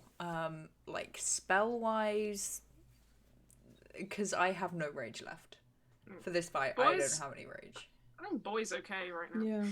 I'm completely okay. Alright. We got that short rest, so I could use Arcane Recovery. Yeah, Neela's alright. I think they're down 2 spells, but I think they have enough to fight a little bit. I hope they get to go first, because then they can fireball. I always want to go first because then I can fireball, but then Rascal always goes first, so then Rascal's always in the way of my fireball. Yeah. Maybe we need to like start an agreement of who fights first and who does what first, because fireball first could really help. Yeah. Yeah. That's always my plan when we're fighting a group, but then Neela's never has high enough Just initiative. get in the to- group. Yeah. To be honest, Rascal has fire resistance, so he wouldn't actually mind, because I think he would be like, okay, I understand what they are doing. You mean like Kia doesn't? Have I been calling him Kaya the entire time? No, you're saying no, Kia. you said You're Kia. good. Okay. But yeah, so Hold on, Rascal Bren. would know what they are doing. So he's like, okay, I can take it. I have a high enough dexterity modifier, so I would be half of half, basically. Yeah, Neela would usually be alright with it, but then Kia got so mad at them when they did it in like the first fight, so now they're not sure anymore. Yeah. I think it's gonna be an interesting fight, because Oakley and Kia want to go after the big guy. Yeah. Rascal I wants to still go have to after the find big guy, just because. Yeah. Big I still boss. have to find Magnus. It's the one. That's the only thing. Yeah, because Boy was okay with everything because they've been in jail previously, and I don't know. It was kind of on par to Rascal of like them being like gagged and like not being able to speak. But I don't know. I took advantage of just like one thing I learned recently IRL of just like learning a few elements of sign language, and I was just thinking I think Boy would be smart enough to know like some elements of sign language. So even if they silence him from doing spells, he could still swear at them. Yeah. And they wouldn't even fucking know because nobody fucking knows it. The Boy wasn't that panicked, like breaking out of jail, but now they're like kind of concerned as to where Magnus is because Magnus was not there. Yeah. Sometimes with large groups, I move the fights to movement blocks for that reason. What does that mean? Movement blocks? I think it means like several creatures attack at the same time in like a fleet sort of formation or something like that. Yeah. Oh yeah, we can do roll once for them. Yeah, we can do that kind of attacking now. Yeah, but I feel like our group, like character-wise, our group is not coordinated enough to actually do it. I averaged the rolls for each group, and players take actions anytime when the player move block comes up. It's just the entire party rather than one at a time. Yeah. Yeah. So everyone rolls initiative, they get added up and divided by the entire group, and then you have an average. That is big brain strategy. Yeah. That's like a 5-head move. AJ also said, "Wait, you guys have money?" Yep. No, that's a good question. Does your outro character have any money? Yes, Kaya, not that much, but Kaya did gamble quite a bit successfully. So they currently have, let's see. I think I asked Janks that previously as well because I was just like, wait a minute. The first time you guys met Snipe, I had a lot of money on me. Who the fuck has that? I still don't know the mysterious like I don't even know how much gold it was, but it was a shit ton of gold, I think right? Seymour has. It was divided amongst Kaya and Seymour. Yeah. I think I remember at the beginning, but then I can't remember if like it was given back to me. I think it was given back. There was a moment. The thing was, we were never told how much money it was, so it was just a bag of money and inventory, right? Yeah. So, I think we gave it back to Snipe. Because she gave 10 away for the book. Yep. Yeah. Kaya had about gold. 100 gold, but gave half of it to Lasser when they were making their way to Baldur's Gate. So right now she has 44 gold. Yeah, I think I have 47, which offhand. Rena has a lot. Raina has a lot. Yeah, Raina's all money right, bags. jeez. Alright, we Yeah. get it, Raina. We can't all have rich parents. No, Hattie But has... we gave away the majority of that gold, so now we can't get any fucking horses. No, she still has 24 platinum. Wow. 240 Meanwhile, gold. Hattie has 1 gold. Why did she give up any money? Because This Raina is why doesn't we talk about have her Raina money. pay for everything. Yeah. Until we get a payout, or Can until you we just, get like, some phone money. up your mum and Should we just get be to an like, ATA? "I'm Should we get to an poor." ATM machine? Yeah, but Raina, the money she got is not from her mother. It's just what she makes herself. Oh wow. Okay, we can't all be employed but- by Get internships. Wow. high ass positions. It's because not. of It's their not even family her rich status. parents. It's just like Oh, her there was herself. no- She just there was accumulates no- money. there was- there was- I just find it offhand. I Just on the side of the wake up in roads. the morning and there's 10 platinum just at the end of Yeah. my bed. Yeah. I guess Sleeping the while making fame money. must like me. Congratulations, you Yeah. made it through the night. Here's 10 gold. Slaap Oh. of Geldmaker. That would be great. Yeah, but I mean, it must be mentioned that Brina's influential position does come from their family's high status. Yeah. So it is old money that Reina has, even if they earned it themselves. Mm-hmm. Yeah. Yep. Jeez. She's an interesting character to play because I created her to be part of a family in higher up, but then I realized, okay, I created a character that's like part of the highest family in the orders, basically. And I'm like, oh fuck. Something I did not realize when creating her, but it's fun. Wow. I mean, Should we roll 1 or 2 questions? Yeah. Oh, yeah. I'm like, should we go for a break first? yeah. I think I need to. Hey, Jenks, here's another question. We've already fucked him over with our meta stories. Yeah, of our... if you guys We didn't basically wrote the campaign for him. It's yeah, fine. yeah, it's fine. Yeah. If Yep. you guys did not catch the beginning of this podcast, if you are just here now, after this podcast ends, I highly suggest you go back and watch us plan out the entirety of the Elturel campaign. We organised some meta stuff. There was time travelling. It was beautiful. And you need to go watch it because we will definitely be referencing it in game. Oh yeah, absolutely. That's the new blue pact, you know. God damn! Now I got to actually think of things to do. Oh, in the God, I actual- think. Oh, but no, that was my question. Janks, does Hattie get money from Candlekeep? Does she get like a salary? Is there gonna be someone who comes and rides and finds her to give her the money, or does She's she paid have in to buttons. go to get paid? Yeah, I think Hattie probably gets paid whenever she delivers something. I think Because it's a she got- communal effort. She gets Yeah. given things, like she's given Also, things I to be mean, useful with. To be fair, Hattie has not Hattie's kind of on vacation right now, and she didn't even get the soul coin to Candlekeep, so she wouldn't really Unpaid be paid leave. for anything right now. But is it a case of you're just paid like a salary no matter what, or is it like you're a freelancer and you get paid per successful mission? I think What's that's the- it. What's I the think deal There with was also How does there that is also work? the, Is she really that poor? What's happening? what was her name? There was the woman who wanted you to go to Elturel who said she'd pay you if you went. So. Yeah. Oh yeah, but that was kind of like a under the table Yeah. deal. I think usually it seems to me like she went to Candlekeep, petitioned for you to go get the soul coin, and then most likely paid Candlekeep for their service, and then you get a cut of that. That's how I would But assume. no, but she works in Candlekeep. The mage worker is in a mage of Candlekeep. Candlekeep. Yeah. So like a kind of passing. Can you do me a favor since you're on the way out? Yeah, Yeah. yeah.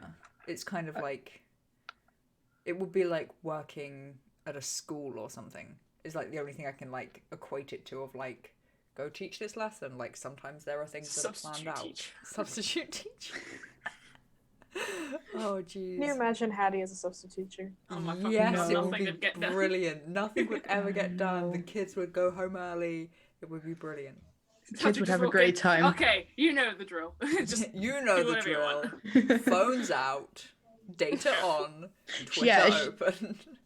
Hattie is either a very like open, like free teacher, or she Yeah. is like, everyone listen right now, and just Yeah. She either does nothing or then just decides to tell her life stories Yeah, for Yeah. the Patty's entirety the of the kind of lesson. teacher where the students collaborate to keep asking her questions, so she'll talk on for the entire lesson, so Yeah. they don't have to do any work. Yeah. So that's the teacher she would be. Mhm. She would Yeah. be the never-ending storyteller. Yeah. Mhm. Absolutely. Amazing. Beautiful, beautiful. Should we take our break here? Sure. Yes. Yeah. Yeah. All right. I Yeah, mean, cool. as long as that's okay with you, Naomi, because we're going off your time. Yeah, I have a meeting at 11 that's only like 5 minutes long, so we might be a little late on the. We coming might back, have or a I'll be 10-minute little- break instead of Why, a 5 why don't we minutes. just like sit here for 5 minutes in awkward silence then? Oh god. Yeah. All right. Did Oh. Dave stop streaming? Oh, Did he rate us? Did you rate us? Yeah, he Did stopped we- streaming. Oh no. Oh Oh, no! God. Oh, He yeah, hasn't oh, no, raised he- us. He hasn't. No, he raised went us to yet. McGann. Okay. Okay. Oh, Okay. okay. Okay. All right. Pressure Good off. as for that. Yeah. Also, Case- If we're gonna be here for 5 more minutes, we could do one question. One Oh, one yeah. easy question. sure. maybe? One person roll. I was gonna say a dice, but we need two dice. I will. Dice. Yeah. Dices. Dice. I will write. I rolled a 9. Nine. 9. 9. What is it? Are they superstitious about anything? Who wants to go first? Yes. She she doesn't actually believe it, but like she's been around people who like touch wood or like if I tell a story about Candlekeep now and improv it, do you think Janks will pick it up? Yeah. Yes, absolutely. Okay, there's a specific. I'm gonna leave what specifically it is up to Janks, but there's like a statue or like some bricks like in like the logo of Candlekeep that if you walk on it or if you walk on it it's bad luck, or if it's a statue if you touch it you get good luck. So she's been around people who do one of those things, whichever it is that's true, for so long that she just does it automatically if she's walking by. But she If it's the doesn't. bad luck one. If it's the bad luck one, she avoids it. You know, like she's just been around people who are like superstitious for so long that she's just picked up on the habits, and it feels weird not to do it, and it feels awkward to like watch someone do it or not do it.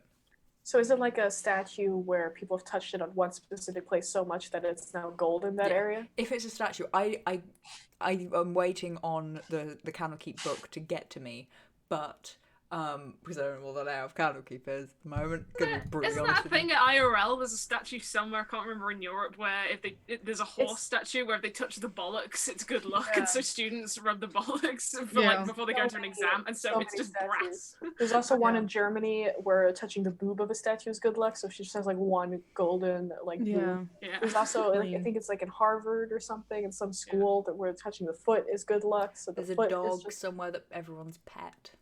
Yeah. Its head is just flat. Yep. It used to be a collie. Now it's a bulldog.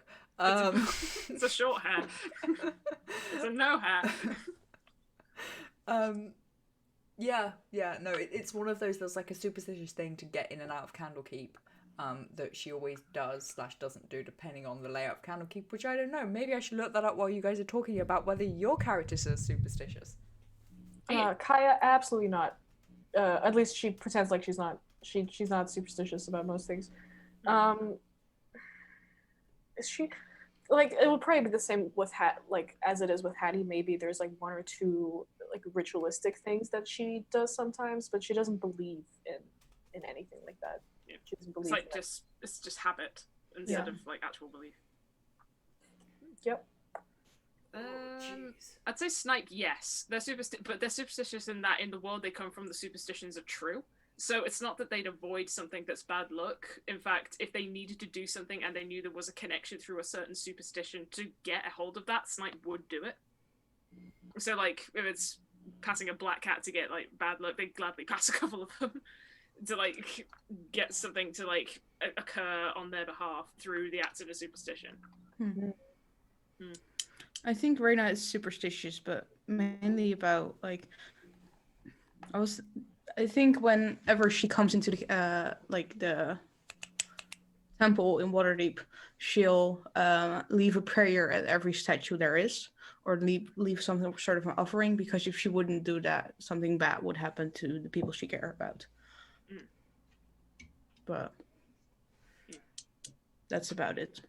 Yeah. And Rascal, I think he's only superstitious about if there's a crow nearby, someone is going to die. That's something he is superstitious about. Interesting. I say Boy isn't that superstitious, but I think that's because he's never been proven like a superstition to work yet. Oh Like, yeah, Neela. Boy's not been around. Boy's not been around. Neela's incredibly superstitious. They believe in all of those little things, especially when it comes to their bone set stuff like that. Yeah. Yeah. It's so fun that you play Neela and Kaya. Like, they're totally different characters. One predicts the future and one completely tries to avoid it. Yeah. All right, on that note, I have a meeting in 2 minutes. Okay. Yes. Yep. We're going to short break. Yep. For a break. Back in 5 Back in, like, 15, 20 minutes. Yes, and I will come back with an answer as to what the superstitious thing is that happens outside of Candle Keep. Janks, I'm sorry. Stay tuned. Sorry. Stay tuned. And Stay I am tuned. very sorry. Go grab some water, go hydrate, go eat some food if you need to. Yeah, we'll be back, Yeah. y'all. We'll be back. See y'all in a bit, guys. Bye. Okay. Hi. Hello. We're just like casually planning some stuff out. We got a little bit distracted over the break. Yeah. Oh, that's pretty cheap. Yeah, how cheap would it be to take the train? We 4 hours and 30 minutes, and it would be 55 euros. Wait, That is the that megabus short? mentality my brother has, where it's like it takes 6 hours, but it's £1. So I'm fine with that. The boat would take 8 hours, though. The boat don't would do take fucking 8 hours. boats, No. don't do the boats. 4 hours Don't is do nothing. Are you It's kidding not- me? yeah. No. Like 4 hours, we could totally do that. Yeah, it's a movie. That's a couple of movies. Yeah. Yeah. I mean, but again, it leaves the question of what do we do with you when we get here, and how long are you gonna stay? It's a week for us to just fucking try Yeah, find well, somewhere well- in England. Okay, if it's in the summer, right? Yeah. Because it's the summer. Mhm. Yeah. We just get there. We get we get there the cheapest way possible. If it's a 4-hour train ride, absolutely doing that. Yeah. For $50, and then bed and breakfast for a week or whatever. Yeah. Yeah. Start in London and then head up. Yeah. And head back down again. Is that what we And do? we could all meet in London or something like that. Yeah. But the Yeah. thing I is think that that's if we have something to do, at least because in London at least there's something to do. yeah, Mm, because that's true. like I mean, it would be more expensive to stay in. Well, I mean, it depends where in London we stay. But I mean, because without doxing myself on a live stream, me and Maddie live like 20 minutes away. Yeah. Oh, wow. So I could bring her with me. We could drive by London to pick you two up, Yeah. and then We go could on see some to of the wherever people, some we of the meet. peeps there, Yeah. because I Yeah. know Dave's there, Lou's there, Maddie's there, That's multiple people are there. like, we could have like a day trip in London where we all meet up and play D&D there if all of us are there. Yeah. We might end up just having a convoy of, because Dave drives, Yeah. so he Yeah. could take. Some of us. Mm-hmm. Do enough people have a car though? Because I don't know who owns a car. Lou, I Lou- think, does. Lou has a car. Yes, Lou does have a car. Lou does So have- that's. Welcome to D&D, everybody. Yeah. we'll start planning this out after. So our- Yeah, that's at after- least 12 seats. Yes. Is that enough? I think 12 is enough even. Yeah. Because our entire group is 11 people. One of in the boot. CarpeDM. Well, will Including Janks Janks. be there? That's the Yeah. question. Is Janks? Jax, are you willing to come to London under the guise of me and Becca being your tour guides when we don't know half the country and what to fucking do? We're just like, it's a field. We know of London. We've never Yeah. been there for at least like over a week. Pick me up. I'm just across the pond. Ed, come join us. Come join us, everyone. We're all just in We'll London. just have like basically a con at that point where Yeah. we just all Yeah. meet up in a field or something. Show you the sights. Raise the glorious patriarchal middle finger towards the Houses of Parliament. As we go past. Yeah, just. I still have a picture Fuck of you, Parliament when it boys. was. Hold When it up, was let me big. grab this Yeah, picture. is it just a middle finger towards No, it? it's a pretty dooming picture, Oh actually. yeah, well yeah. Oh, is that the bit with the scaffolding around it as well? Yeah, Oh fucking hell. it's Oh, it's also- a very looming picture. Basically, it's very gritty and dark. Welcome to London. Welcome to London. see if I So can to find it. kind of maybe get us back on track a little bit, Carmen, did you write down all of the questions that we've already answered? The Yeah, I've numbers? written them. Being Can you send me organised. that so I can replace them as we go? Yes, will do. Being organised. Could end up travelling up my way because I think I know more of the north of England than I do Yeah. of the south. I mean, I know quite a lot of like random. Like I know Margate, which is like the very tip of the country down by Dover. Like I know random like villages and sailing areas because of national championships and stuff. They end Yeah. up being Oh, in the cool. weirdest locations. Yeah. But other than that, Yeah. I I could know a take bit of you Brighton. to And Cheltenham. only I've never been to Cheltenham, so I'm It's really fucking nice. It's Yeah. very posh. Alright, I think because I've been to Hammersmith area, but I only know the back streets of it because my brother lived there, so he never went anywhere that was public. It was always, here's the shortcut to get here. Let's walk through a graveyard around the back. Oh, there's the tennis match area. Fuck that. Let's just go this way. I love your brother's mentality. Like I've never met him. I've never had a conversation with him, but he seems like the dopest person. Yeah. Like Yeah, I think like you He and does. him would be talking for about 6 hours non-stop about Also- everything. oh no. This is that picture. Yeah. Yeah, that's wow. just fucking grey sky as well. Just like Yep. yep. It was a Welcome to very. London. It started like a thunderstorm was coming up. Yeah, Yeah. right. As Yep, you pass there the you House go. of Parliament, yep, that just sums it all up. I mean, what we could do is we could just say, "Fuck giving a tour of the UK and Yeah. going and seeing any landmarks for you Yeah, guys." to be honest, with you, the Just majority get of an like tourist Airbnb. seeing. Yeah, the majority of tourist seeing I have in London is us going somewhere on the trains. Yeah. Like, I mean, we stop. Oh, there's that. Okay, fuck it, let's get on the train. We could just like get an Airbnb in the middle I of would be nowhere. down to And just just get an then- Airbnb and Absolutely. just sit Do there. the D&D. Yeah, Just we're not talk. there to see the sights, right? No. And Yeah, we don't care about Yes. that. We're here for friends. Yeah. Friends. We're here for conversation. All we need is Yeah. a room, some alcohol, some coffee, Yes. a tabletop, and some Yes, dice, and that's all we absolutely. need. Yeah. This We is should get so smashed. We should have our drunk D&D session then. Oh, Yeah. yes. So much fun. wait, like, and film it. We Yeah, should. sure. Yeah, we could record it just Charity with live phones stream. set up. Charity live stream the first. I Our like first the CarpeDM charity live stream, we do it pissed. Yeah. in person. Having like met a few hours before for the first time. Some of Thank us. you for the £200 donation. That will pay for all the alcohol we bought. Yeah, like take a shot every time someone donates. Donates. Oh god damn it. It will be such a mess because none of us like it would We involve. won't hit end. We won't end the stream. No. We'll just It would, pass out. it would involve someone having to take like their desktop with them and having multiple cameras and like working out mics and stuff. Phones And work. Then we'll be Yeah, phones. You just Yeah. send Phones them work as phones. cameras. Like Just those- have a tripod set Or up. Instagram live. of CarpeDM. Yeah. I hope we It's get on pretty- track if I knew what the track looked like. Thanks, Ed. Always just random messages in chat. If we remember to look at chat when we're Yeah.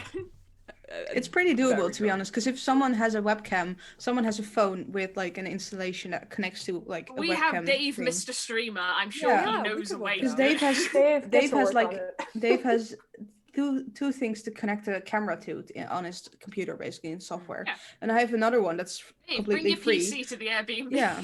yeah, we just have to make sure the Airbnb has internet. Yeah, Yeah, Yeah, that something. would help, yeah. yeah. Minor issues. So I Okay. vote we just pick a small town somewhere with maybe a funny name, Cause just ruckus. for the giggles. Yeah. Oh, let's get a cockermouth. Yeah. Yes. Just for the laughs and giggles. Causing ruckus and never coming back there ever again. Yeah. just slowly get a long list, alphabetical order of all We of go the to the fucking places in pub the of UK. Cockermouth. It's just like, yes, I remember that group of people coming by. We Amazing. could turn into like the chaotic like IRL D&D parties who come into town, destroy everything, and walk away like that was great. We worked Yeah. so hard, we did so well. Everything's like Yeah. on fire, and we're not allowed to go back. Yeah. Like fucking at World's End. Just Okay, okay. we need to get back to D&D. Yeah. Yes. Did everyone roll some I did. percentile Oh my dice? God. Okay, wait, someone roll for everyone me. everyone give me just like 2 seconds. I'm currently updating the list. Okay. We now have a list that, so you restart your counter of which questions we've done, because this list is full of questions we haven't done yet. Okay. Right. I Good stuff. rolled a 26, so I've noted them down. Noted it down. But I will also keep noting every number we rolled. I will keep it noting them down. Words. Yeah. Yes. Yeah. Until I fill the page, basically. Mhm. Oh, I've got the okay. So I live so let's just say We've got 5 conversations going on at once. Becca, Yeah. let's stop for now and let's talk about D&D. We still have like so Yeah? message. I was gonna ask for it on stream. That's not gonna work. That's not, yeah. DM me your postcode. Will do. Please do not dox yourself. I will not, don't worry. You haven't got screen capture of notifications of messages of you. I'm on streamer mode anyway, so I wouldn't. Or text me. That either way. Yeah, I'm doing that. Alright. Right, that's done. Right, D&D, right. yeah. Question 51. Role playing That's what I game. 51. I'll note it down. Alright. I rolled 26, 51, 26. 26. Someone roll for me. I don't have any dice nearby. Okay. Don't look at the list yet. I'm editing it. Yeah, I don't worry. Don't get rid of the ones that we just rolled for, because we need to answer them. Yeah. Yeah, so yeah, Carmen, you're restarting your count, so if they roll like another 60 or something, that's fine, because Yes. Okay, that's Okay. What did you roll for Becca? I So? didn't. Someone I roll for me. rolled a 28. 28. Okay. So.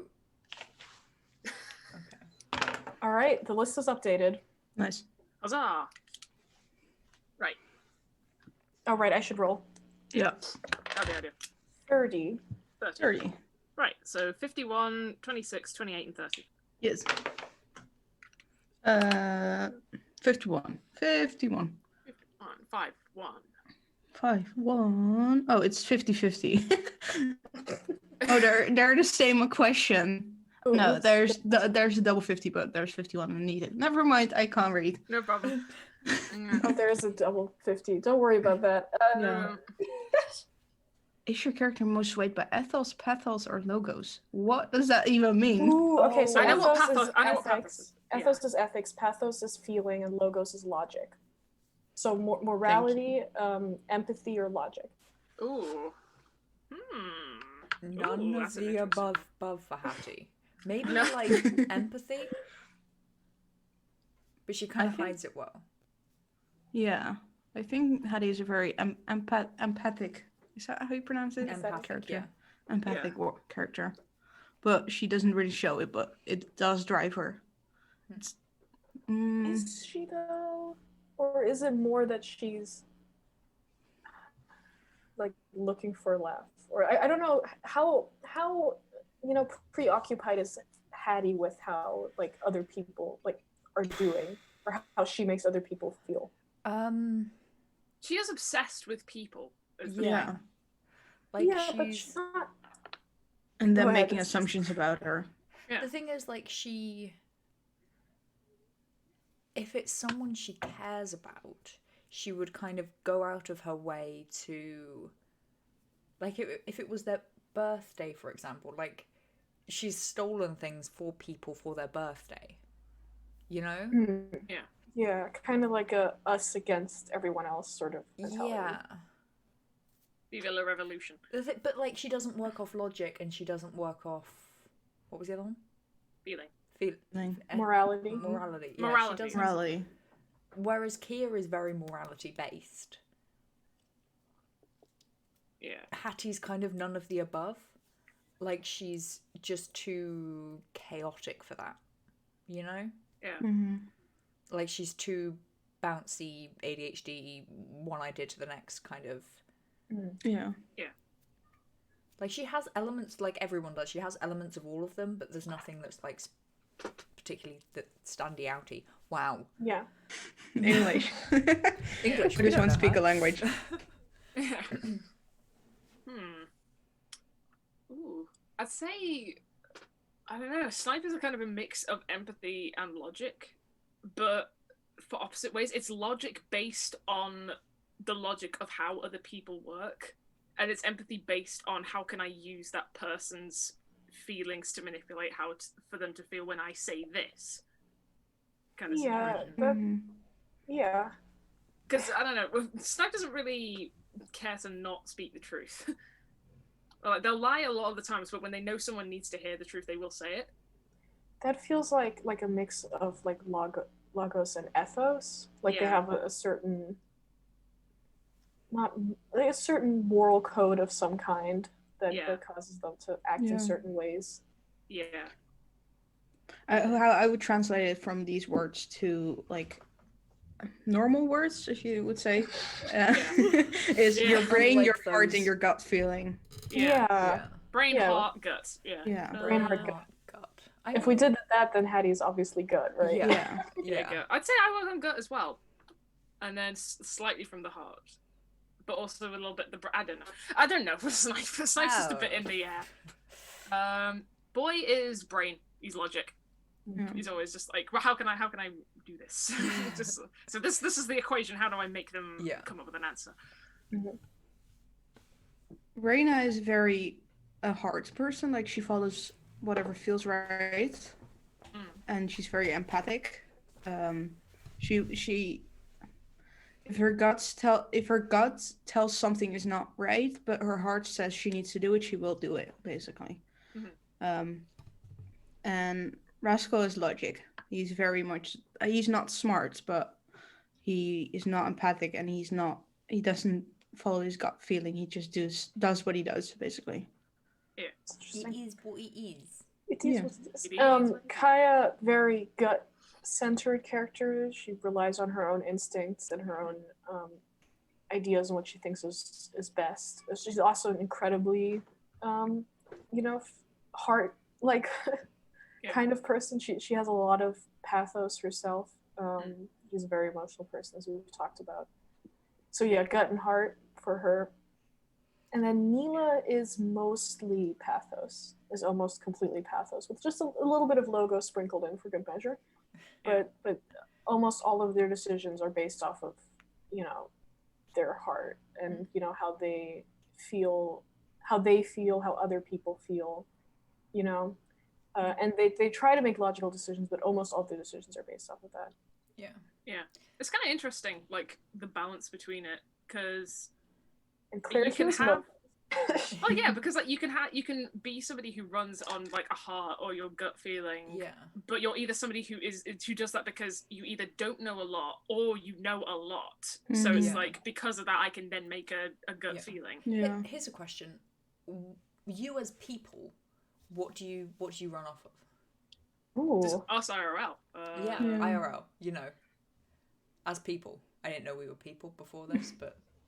Anxiety me runs off of gut. Real me runs off of logic. Okay. Mm-hmm. This is a healthy mix of all three, probably for all of us, right? Yeah. When I'm creative, I feel. I think I follow my gut and my heart a bit more than my logic. Yeah. Because that's mainly how I'm raised. But yeah. I feel like. Because I use. Sorry, you were saying food. something. Yeah, Mr. Spill Your Man. It's just like, Yeah. So do I actually. Yeah. Absolutely. Yeah. No, that's the correct answer. Pathos, ethos, logos, and tacos. Claire, put that in the woke quotes. Yeah, woke quotes. One day we will share with you all of these iconic quotes that we have compiled. Yep. One of them is just all of them Existential dread is a valid personality. That's like my status on Discord. Yeah. It's like one of the quotes is just a full review of The Alchemist that I Yeah. found. It was a 1-star review.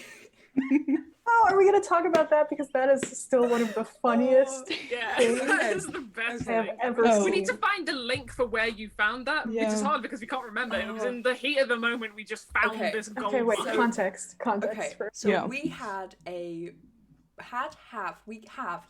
still Question going. mark. Question mark, Sometimes. it's on pause. Not Who really. knows what's happening? It's a pandemic. There was a book club, whether it is here or not is yet to be decided. It's Schrodinger's book club. Schrodinger's book club.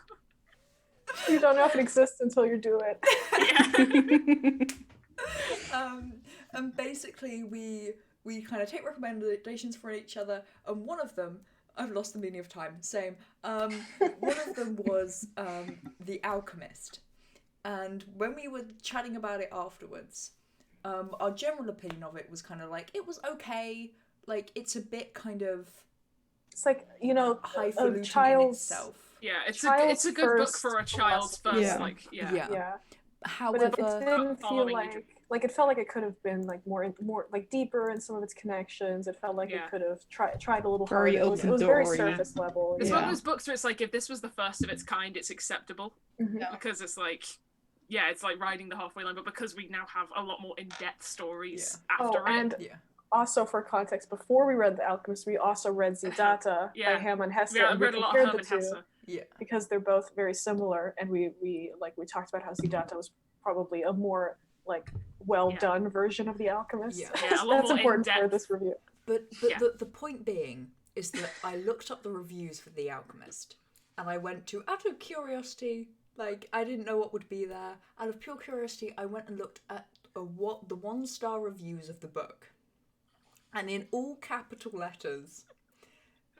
It's very long, so I probably won't read the entire thing. I'll put it in our Discord. Someone put a link to the Discord in the chat. Just read an extract of it. Shall I just read the Yeah. beginning of it? Yeah, read the Yeah, beginning. sure, go ahead. I'll try and find the one lines that we all Okay. laugh at. Okay. As Here, shallow... I will post. I will The- post the very yeah. beginning of it. This is just a into the book chat. review from a stranger on Google. No idea who it was. No profile picture on the name of like the person who wrote it. It was just some random person on the internet. Yeah. And it goes as follows. As shallow as the modern world, it is when you write about the nothingness trivialized under the guise of wisdom of a blunt mind for the nothing, men out there having lost any ability to think, being hopeless and clinging to more desperation and hopelessness by reading a book like this by Paulo Coelho. I probably said that name wrong. And what do you expect of people? Nout, save the nothingness. It may be useful to read books like Hermann Hesse's Siddhartha, an Indian tale. There is not one line in The Alchemist to come anywhere near Siddhartha, but but you need to, I can read English, but you need to possess a mind to understand this review. I am neither a nihilist, nor pessimist, nor optimist. Yet if you believe in the miracle of life, as postulated by Paulo Coelho, that's the ideal book for you to read. I seldom do this, writing reviews, but I feel so nauseated by the dissembling nature of this book that I could not help not indicting one. If you cannot write, please spare anyone the fact of you pretending to...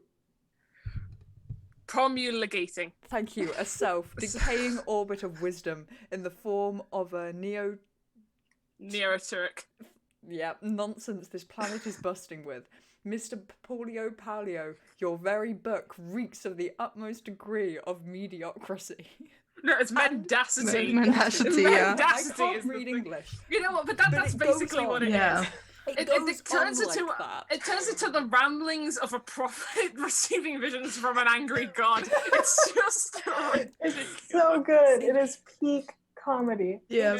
It goes on and I on. know. What's the I last know. line? I think the last line is fucking what it is. The inevitable fatality of human existence has been silenced to death. No one wants to know about it. Like, how good is that? Yeah. It's The thing that just got us is like, okay, number one, this was whoever the fuck this was. It was written by a man because Yeah. no one Absolutely, would yes. possibly do this. And Yep. just some of the words where it's like you're just inventing words. Yeah. My God. But then we just had the discussion where it's like, if we ever have merch, we need to get the Emerald Tablet, which is something that is on the basis of all alchemy, and just have it Yeah. printed on the Emerald Tablet. Yep. God It's damn. just, It's so amazing. Yeah. We find pleasure in the small things and just... Yeah. It's just We so don't- unbelievably ridiculous. Like, it's one thing Yeah. disliking a book. It's one And thing there's one thinking, thing to... you know what, there are better versions of this book out there. There are better kind of philosophical looks at kind of the self. That's fine. Yeah. But There's getting angry, and then there's starting a religion. and then there's going on the most pretentious rant about the most inconsequential book you could. I have no words. I've never. Click on the link I- of the Discord thing. I wish I it's had this posted in there. It's passion for like anything in the yeah. Yeah. like. The Just passion this man has. Yeah, I know. I think the reason it's in all caps is because he broke his fucking caps lock button writing so hard to get this He down. was just so angry, like Fucking tapping trumping away. it with all caps. Oh, Amazing. it's just. And I mean that what I sent in is like only like about a fifth of the whole review. Like please Yeah. click the link, look at it fully. It is Yeah. peak Yeah. comedy. It's brilliant. Yeah. And the thing is, I think you can. I'm fairly certain it's still up there. So if you want to go and find it yourself, go on the Yeah. Alchemist book review. Yeah. 1 star. That alongside the tunnel of what is it outside the Tesco's car park that you showed us. Oh, what's it called? The tunnel in. You need to find it. This has gone off track again. Yeah. First Yeah. we were planning a trip, and now we're telling you the fucking 7 wonders of the internet, like where you can go and find these gems. Oh, my sister will know what it's called. What's it called? Promulgating a self. Just reading every part of this review. And is just try to find the absolute long joy. words and think, is that a fucking word? And what does Is this that mean? something? Okay, it's the Beward Dissimulation. tunnel. Yeah. Okay, what I'm gonna do is I'm gonna. I would absolutely buy a shirt that was just the Emerald Tablet from The Alchemist that has like the first 3 lines of the review in like large print, and then just like tiny it's set print. like the paragraphs of the Emerald Tablet as well. Yeah. Yeah, the rest of it in tiny print, and then the last part, just the inevitable fatality of human existence has Yeah. been silenced to death. No one wants to know about this Yeah. at the I very think- end. This is what happens Perfect. when you fuse the Emerald Tablet with the fucking "what the fuck did you say about me, Yeah. you little shit" meme, and just squeezed them together. It's fucking you bloody humans. The devil take every single one of you together with your dreams. What you get from the modern world is gracious falsities and stupidities like that. Yeah. God damn it. Oh, So good. I think they've gotten rid of some of the reviews on Oh Blue Tunnel. no. God damn. I'm gonna try and find them. But yeah, there are many wondrous things on the internet that we find when we have a lot of philosophical discussions, and we're glad to come across one of them that just brings a smile to the Yep. face. Just never have I seen something that pretentious. Yeah. I'm just trying to find the reviews for the Butte Tunnel. Yeah.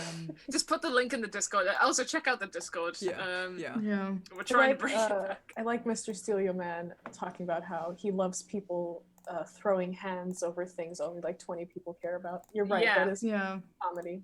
Yeah. Yeah. Yep. Because there's always the one. There's always one where it's like, no one's going to listen to me, so I'm just going to fucking shout it from the heavens. Yeah. Yep. And the rest of us are just like, it was alright. Yeah, it was decent. Shall we Yeah. go back to the questions? Oh yeah, One minute. right. 1 minute. 1 minute. I just wanna. Yeah. While Becca's trying to Wait, no, supply you all I've with got the it. I've memes. got it. I've got it. You, for a moment, you are not going to be able to see us, but you will hear our voices. Oh, Yes? great. Is that all right? No. Oh no, You're going wait! to I can show do it? this. I can. Give me a minute. What am I talking about? What am I talking about? Put it in the chat. Yep. What was the next one? 28. What's 28. 28? 28, yeah. What does your character think about In what way does Alchemist? your character annoy others? Hattie, you want to go first? I don't like what you're insinuating. I mean, Am I wrong? She's loud. She's perfect at every puzzle piece. And she likes making her opinion known, and she thinks things are funny when most people would find them wildly annoying. I quite like that Janks like makes these NPCs for you. It's like different ways of how an NPC can deal with an annoying character. Yeah. Or just like accepting it, or getting angry at them, or just like getting mind fucked. Just like I don't remember my own name. Who the fuck are you? She likes just like poking people with a stick. Very happy she's got the stick. Like figuratively, that's the symbol of Hattie. literally. Just her with the and stick. figuratively, yeah. Yeah. That she's just very easily an annoying character for a lot of people. Yeah. I like that was your question that we rolled for you as well. Yeah, that's the question. Very fitting, very fitting. It can read your mind. Yeah. What was the question was, how does your character annoy others? Yeah, in what way does your character annoy others? Ooh. Again, this is a question that we can just throw out, isn't it? Just like, what is annoying to your character about someone else's character?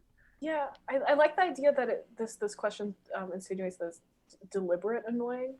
Like, what does your character do that, you know, to annoy people, or that annoys people? Are like two different questions, right?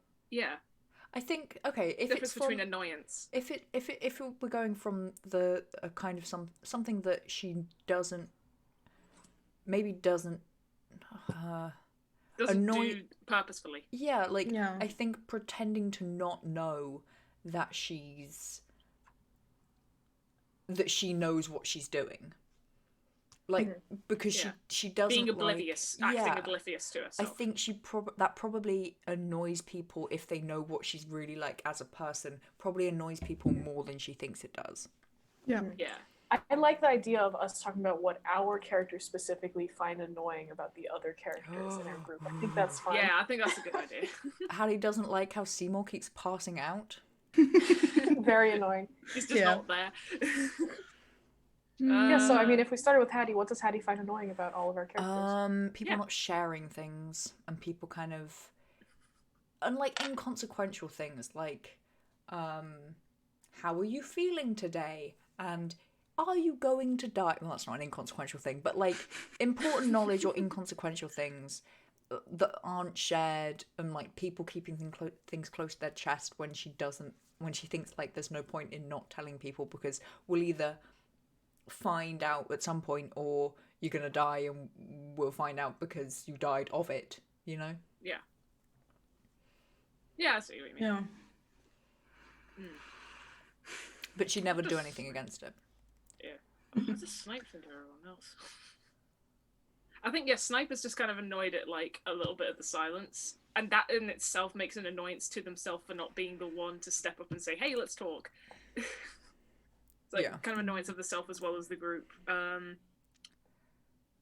Unfortunately, there's more annoyances that I could pick out for Snipe in regards to Hattie. I think the thing is, the Snipe with Hattie is that Hattie like doesn't second think to make a decision. Yeah. Like it's just I'm going. Like it doesn't matter what on earth is here. I'm going. So I think Snipe's annoyance is that I have to be with Hattie whenever a decision is coming, because I have to grab her before she makes that decision. Yeah. Yeah, I mean, for Kai, I know we're kind of jumping around like crazy, but we're about to talk about the viewed tunnel, so for Kaya, it's like, so for the thing that Kaya finds most annoying about Hattie is definitely as you were talking about, the act, you know, that Kaya feels like Hattie keeps pretending like they don't know what they're doing, and sometimes making stupid decisions when Kaya knows that they're smarter than that, you know, and that gets very annoying for Kaya very quickly. Then for Seymour, I think I'll do Seymour last. For Snipe, what annoys Kaya the most is definitely that Snipe doesn't talk to people when it's about things like them dying. That they found pretty annoying. Also, that Snipe just generally doesn't like voice their opinions about things, so we never really know what they're thinking or what they want or what their goals are. Reina, I mean. What is there not annoying about her? You know, Kaya is just constantly annoyed with Reina's demeanor, even though she knows that it's mostly like a subconscious thing, but like everything from the way that Reina like, you know, walks like with a straight back, nose high up in the air sort of thing, you know, the way that she talks to people always feels so condescending to Kaya. Very bourgeoisie Yeah. way of living. Yeah. Like it's obvious that Reina was raised you know, in a influential household. Yeah. That definitely annoys Kaya. And then Seymour, I guess. What annoys me is your money. He's too cute. He makes me feel emotion. Yeah. I mean, what annoys Kaya the most about Seymour is that he has this weird, like, power complex where he believes that he has to be, you know, powerful in order to be, you know, He's a himbo. liked or to be worthy or to be anything like that, you know. Mhm. That annoys Kaya a lot about Seymour because she always feels like he's trying to protect her, and that's not something that Kaya likes very much. Yeah. Yep. Yeah. What about your characters? If you're still having a thunk about that, Mr. Still Your Man has said that his character, what makes his character annoying is... Wait a minute. I can read. There's so many messages, man. And for me, your name is in red, and for some reason it's making my eyes be unable to read your Mr. messages. Steal Your Man says, my character is annoying because he does something and then has a high enough charisma to fake that someone else in the party did it. Thank you for reading that for me. Thank you for being a friend. But she's a lawful good character. I think everyone thinks the druid is evil now, but she's actually a lawful good character, and I'm the evil one. You emotions. Amazing. Wow. Sorry, can't spell neither. I'm None not of us can spell or dyslexic, talk. but I'm just an idiot. You have an excuse. Yeah, you have an excuse. You have an excuse, a valid reason as to why it doesn't properly like instill itself in your brain. We have no excuse. We're just incapable. Yeah. Anyway, Carmen, before we get onto the Bude Tunnel, because we're doing it now because I've set up a scene for it, Okay. and Dutch. You know what? Sup? You have a Dutch friend. Dutch people unite. Look, I'm blue Says now. the Is that better? It English. is weirdly actually a lot better. Yeah, it's lost. Yeah. Okay. Reina. Jesus. I think. Who annoys Reina the most? Hattie. Weirdly, I think Kaya annoys Reina the most as well, because Ooh. Like mainly that there's because this rivalry going on between us that we never talk about outside. no, Yes. You don't talk about it and you don't even acknowledge it in All character. of this is going on in my head. yeah, no, it's mainly because Kaya is a very gut instinct character. She does whatever feels right, and she storms into battle, without thinking about it, or like contemplating anything, and also because she is so she denies faith, and because she denies faith and not being able to believe that there is a path for everyone. That's very opposite of Reina. Reina absolutely believes you'll end up where you're meant to be, basically. And that's basically the opposite of Kaya. Mhm. I feel like. Y'all need to sit down and have a therapy session at some point. It's getting Yeah. out of hand. Reina's is like you end up where you're meant to be, and Kaya's is you end up where you put yourself. Yeah. You know? Those are the two. Yeah. And Yeah. there's this, you end up where you're meant to be, which is where you put yourself. Yeah. Yeah. I mean, Kaya would probably conclude something similar. It's like, oh, if by meant to be you mean where I want to be, then yeah, sure. Yeah. Yeah. Or if by meant to be you mean where the gods are trying to manipulate us to go, then yeah, we're more likely to be there. But Yeah. It's gonna That come does to a make it conclusion at one point where it's like it's either fate is in your hands or fate has already decided it. It just concludes to fate. Yeah. Yeah. That's it. Sorry, I think not the thing Fate. Reina's most annoyed by Hattie is that Hattie reminds Reina too much of her child self, basically. That's a part she doesn't want to face. I'm gonna grow up and be as uptight as You're gonna have 50,000 gods to chase you. and 50,000 gold, Yeah. you know. Gold Yeah, no. and gods and keeping It's- everything to myself. It's Hattie reminds her too much of her child self, which she basically not ran away from, but she doesn't want to face anymore. And that's one thing that annoys Raina. Hattie, words? That's annoying Annoy about is- Hattie for Raina. Yeah. And then Snipe is not telling when they need help. Like, just Yeah. come on, just say what's happening. Just tell when you need help. Tell when you're dying. Yeah, we need to know when you're dying because we need to sort out the funeral arrangements, man. Yeah. That's the only arrangement I have. The only thing I'm actually willing to tell you guys is what to do with my fucking body. Do you want to be an organ donor? Yes or no? My organs have decayed, so Open or closed casket. Yeah. Probably And close. what throw me in the annoys, fucking river.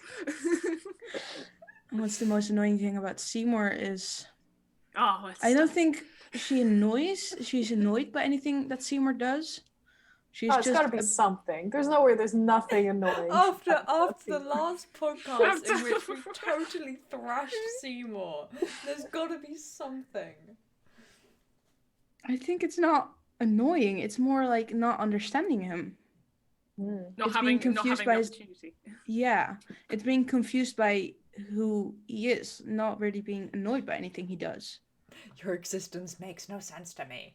That's interesting. No, not really not really his existence, but the way of life he has. Because it's just very foreign to her, like abandoning. Well, she does it, kind of does it. Well, that doesn't matter. But like paying everything and being so distant from everything, basically. To answer your question, Mr. Still Your Man, yes, we do have sad moments in our campaign. It's basically all of it. The impending doom upon us. Wait, have you talked about Hattie and Snipes? What Hattie and Snipe find annoying about Raina and Kaya? I don't know. It's getting dark in my room. Hold up, I'm I gonna turn think on the lights. Snipe.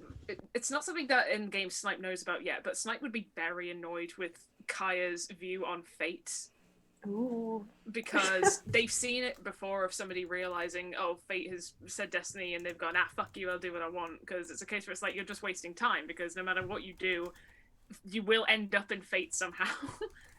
And it's just like it doesn't matter. Like, if you're told to go to point A to point B, you will get from point A to point B. You'll just take a longer journey going around it, because you'll just end up back to where you were set to go in the first place. Is there anything that Snipe knows about that annoys them about Kaya? Or is it just those, like, secret podcast bits? Secret podcast bits. I don't know. Snipe's kind of at this point where they're rather understanding of Kaya's decision. Well, like, it's the same thing with the question of it's like they use the logic of other people's feelings to, like, using like the kind of empathy over logic in that kind of situation. So Snipe has kind of figured out how Kaya works and so can understand the decisions they make, but it doesn't necessarily annoy them when they make those decisions. I think all Snipe would think in the decisions where Kaya's made a decision they wouldn't take is just, oh, I wouldn't take that decision, but that's not me to judge. Wait, is Snipe at all annoyed at the fact that Kaya losing Seymour and then going after Seymour has cut into their journeys so extensively? No, Snipe doesn't blame. Ooh, okay, They'd be more interesting. annoyed at that is. They're more annoyed at themselves. I'll tell you what, Snipe is now fucking furious at themselves for not going with you guys to get Seymour. yeah. That is what is on Snipe's mind right now. It's just like, I should have gone with them. Because Yeah. that was clearly an opportunity I could have taken and I missed it because that's my fucking fault. But yeah, no, Snipe's not annoyed. Snipe's not annoyed at Kaya or anything right now. With Raina, yeah, Snipe's annoyed that just like they've not had an opportunity. Snipe's just not had an opportunity to talk to Raina. But that's a combination of like saying, oh, we'll set a date to talk, and that's the fault on Snipe not following it up, and also the fact that the world is just crafted to make sure we never fucking talk. The Lowly Tower told you specifically to talk to Raina, and you never did. And I haven't had the opportunity to. There was a point where I did talk to Raina to say we need to talk about this, but we've never had the opportunity to talk about it. It's so funny. Talked about it instead of talking about. Snipe's not annoyed at anyone. They're annoyed at the fucking world, and they know it's their fault. What about Hattie? Hattie doesn't like how hot or cold she is about people. Who? Like, so Hattie kind of bounces from doing one thing to another, right? But Kaya seems to do that for people, like whether she likes them or not. And she doesn't like how quickly she flips. And it concerns her.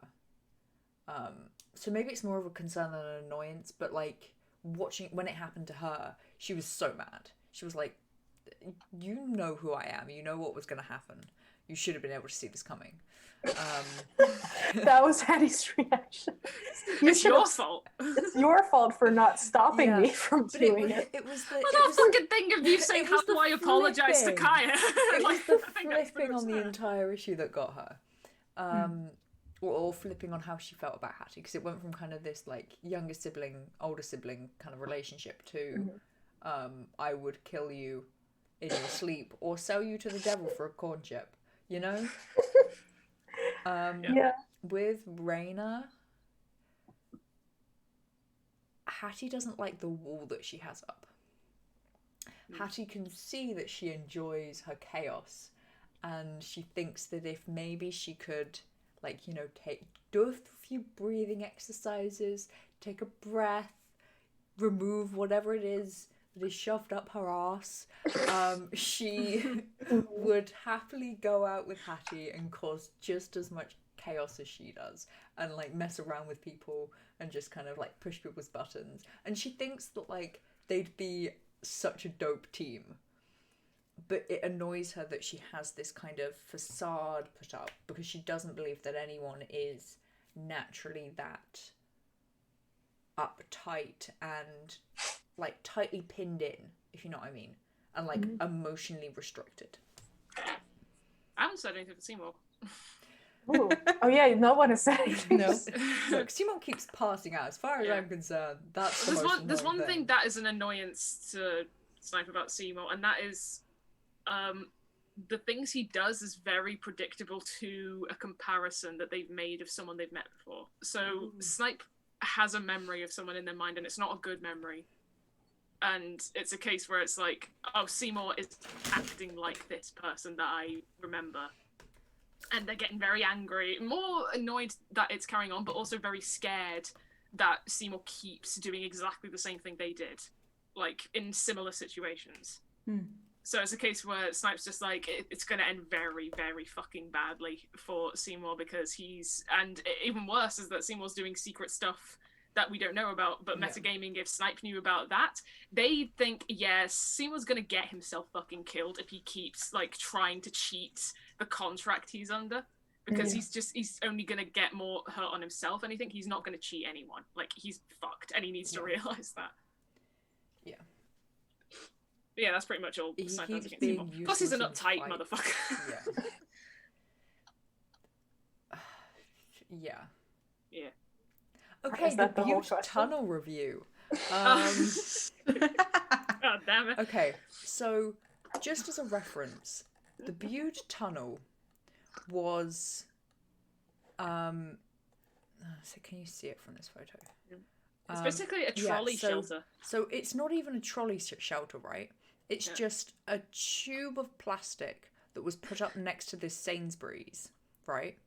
Which is a supermarket. Which is a supermarket here in the UK. And the idea was, because I think the car park is around the back and the entrance is over here. And I think there's more car park over here.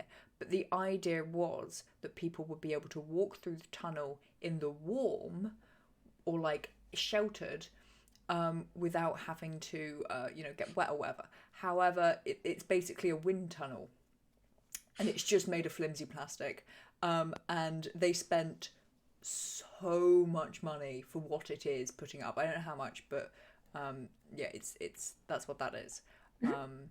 If you go down to the reviews, in the most British way possible, the reviews that have been left are beautiful because it's just the most disgusting piece of architecture you can imagine. However, honeymoon from heaven. Came here with my wife for the honeymoon. The walk was so great, we have brought a second home here just so we can be close to the Bude Tunnel. Recommend for all young couples with a taste for adventure. It's a plastic tunnel. The greatest attraction in the universe. Visiting Butte Tunnel is genuinely a life-changing experience. It transcends the material plane with its sheer magnificence. This is no greater attraction in this or any other reality. People have taken photos. These are paid reviews, I feel like. No, these they're are just real? Taking the piss out This of is the things. UK Yeah. humor. This is what we do. Yeah, it was on the news as to how many People, the sarcasm, collective sarcasm Yeah. of this fucking piece of shit. been here since lockdown started and there's just not enough hand sanitizer or social distance. Oh, don't need to read the review thing. Yeah, Review of the okay, Sainsbury's. guys. You guys start social distancing in the Butte Tunnel. This has been a PSA. Yeah. Great treat for the little ones. Wasn't sure. Hold that tattooed on you at some point. Just keep social distancing in the Butte Tunnel. Please mind the gap. But the thing is, it just keeps going on. So this is January 2021, right? Yeah. There are 182 pages from 2017. This is how long the British public have been messing around with the reviews on Butte Tunnel. I looked at the Google reviews literally just now, and there's none left. There's only 2 there, which means, and before there were tons, which means Google has to periodically delete all of the reviews for the Butte Tunnel, and people keep putting them up, and it is glorious, absolutely glorious. Some people say they don't like modern architecture, but this will make them change their minds. When it comes to people of like a higher power making a decision that turned out to not be good, we Brits really love rubbing that in their face with just intense sarcasm, and like even if they try to silence it, we come back and say, no, we're gonna keep this up. That is not to any results. pretty great. We just want to keep going. Like the Sea Life Centre, but outside. We visited the Butte Tunnel twice now, having run out of pop and crisps. We had to go back to Sainsbury's the second time on our recent holiday in Bude. It is a perfect covered walkway. It rivals any sea life centre I visited. But the seagulls instead of fish and sharks. It wasn't raining when we visited, but I'm sure we would have been grateful for its protection. Travelled as a couple. God damn it. Just go and just everyone who's watching, go and treat yourself to that. Yeah. If you ever having a bad day, look up The Alchemist scathing review and the reviews of the Butte Tunnel. Yeah, those are the 2 things which will make your day. One of the 7 wonders of the internet. Yeah. It's just so incredibly beautiful. Amazing. We have 2 more questions to answer. Yeah. 2 more questions. 26. Is your character an introvert or an extrovert? Speed round. Let's go. Yeah. Kia in bit of both. Hattie extrovert. Ambivert. Yeah, Ambivert. I couldn't think of the word. Woo. Kaya extrovert, Neela introvert. Easy. Claire Hugh, ambivert. Oh, Dirk invert. It's hard to say Dirk and the Turk. Infertile. I think I'm having a strunk, y'all. You're strong. Dirk is an introvert. There you go. 5 head right here. Snipe is an ambivert. Boy extrovert. Pebble introvert. Okay. Verena introvert. Rascal extrovert. All right, next question. 30. Well, what about your character's cowardly? Ooh. Ooh, someone go first. I feel bad for going first all these times.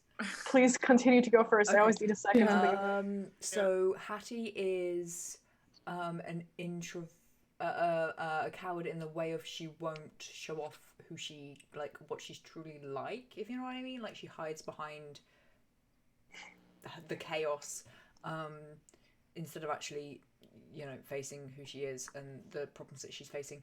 And Kia is a coward in the fact that she is on the run. Ooh. From something that she probably should just face. Neela is a coward in every sense of the word all the time. Sort of. They're trying their best, but listen. And Someone's stacked against him. Kaya is a coward in that they run away from most things and would rather give themselves a new identity than face the consequences of shit they've done in the past. Snipe is a coward in that they don't tell anyone what they're doing, and even if they know like a lot of information that would help themselves or other people, they'd still keep it secret until someone else brings it up. So like they wait at the last second. It's pretty much going against them right now. Boy, oh god, what's cowardly about him?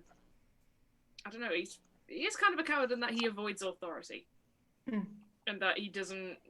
Which could be seen as bravery, but it could also see as like he just doesn't want to be told what to do. Because I don't know, he always thinks he's better than most people. Yeah. Reina is a coward in the because she doesn't want to face the things she's done in the past, like the fuck up she had. Yeah. Rascal is a coward in that he's scared to lose interest of the people he's with. As long as he has their interest and is interesting to them, he will be fine. But as soon as there are signs of them losing interest in him, he'll get fucking scared. Mm. All right. Was that the last question? Yep. I think so, I think yeah. so. I think this is where we will end this absolute mess of a podcast. Is it Yeah. midnight where you guys are? What time is it? No, It's not midnight. No, it's six. only 5. 5. Oh, okay. Yeah. Oh, yeah, Lights outside. 6 p.m. and Yeah, Carmen, yeah. yeah. No, it's midnight. We've kept us up, Naomi. Yeah. Outrageous. Shucks. Um, All right. okay, You I kept us don't. up so long. Smoke screen isn't happening this weekend either. No. It's been down. It's down. Paused. It's paused. Pause It's for now. yeah. Paused. Okay. For a bit. Wow. Janks, we apologise. This is Yep. probably the one podcast that will give you a headache. Yes, this Yeah. podcast has been a fucking mess. We've been like jumping around. We had a Yes. 20-minute break in between. It's just, listen. I love no. how he's not doing a smoke screen, but we're still asking questions. Yeah. This is just a personal question for him. Yeah. Just like, Yeah, how do you Jan- feel? Yeah, it's a Thanks, personal question. you can answer those questions if you want in the smoke screen chat on the Discord if you want. Yeah. Because I'm really interested to hear what you have to say about the bullshit that we've been talking Yeah. about. About anything that we've said, just give us any An kind of opinion hint on that where we we may have burnt your mind out of this. Yeah. Or, you know, give us all inspiration if we have accurately and correctly guessed where you were Yeah. going to take this. Yeah. Back snipe there. Other half. I mean, fun fact for everyone who cares. So no one. No one. The midway point. Okay. Tally mark. I won't tell Yeah, you. Becca. I don't care. The midway point between me and Yusuf is Coventry. Ah, What? I don't. Sure. I've passed. Whatever. That rings a bell. I'll need to get. It's I need to just go from my below bank of Birmingham. memory It's to understand. just where below I know. Birmingham. It's near Yes. Yes. Rugby. I do know where it is. Royal Leamington. We could discuss this Star. off the. So fucking now that we've Yeah. doxed ourselves It's publicly, actually near Northampton.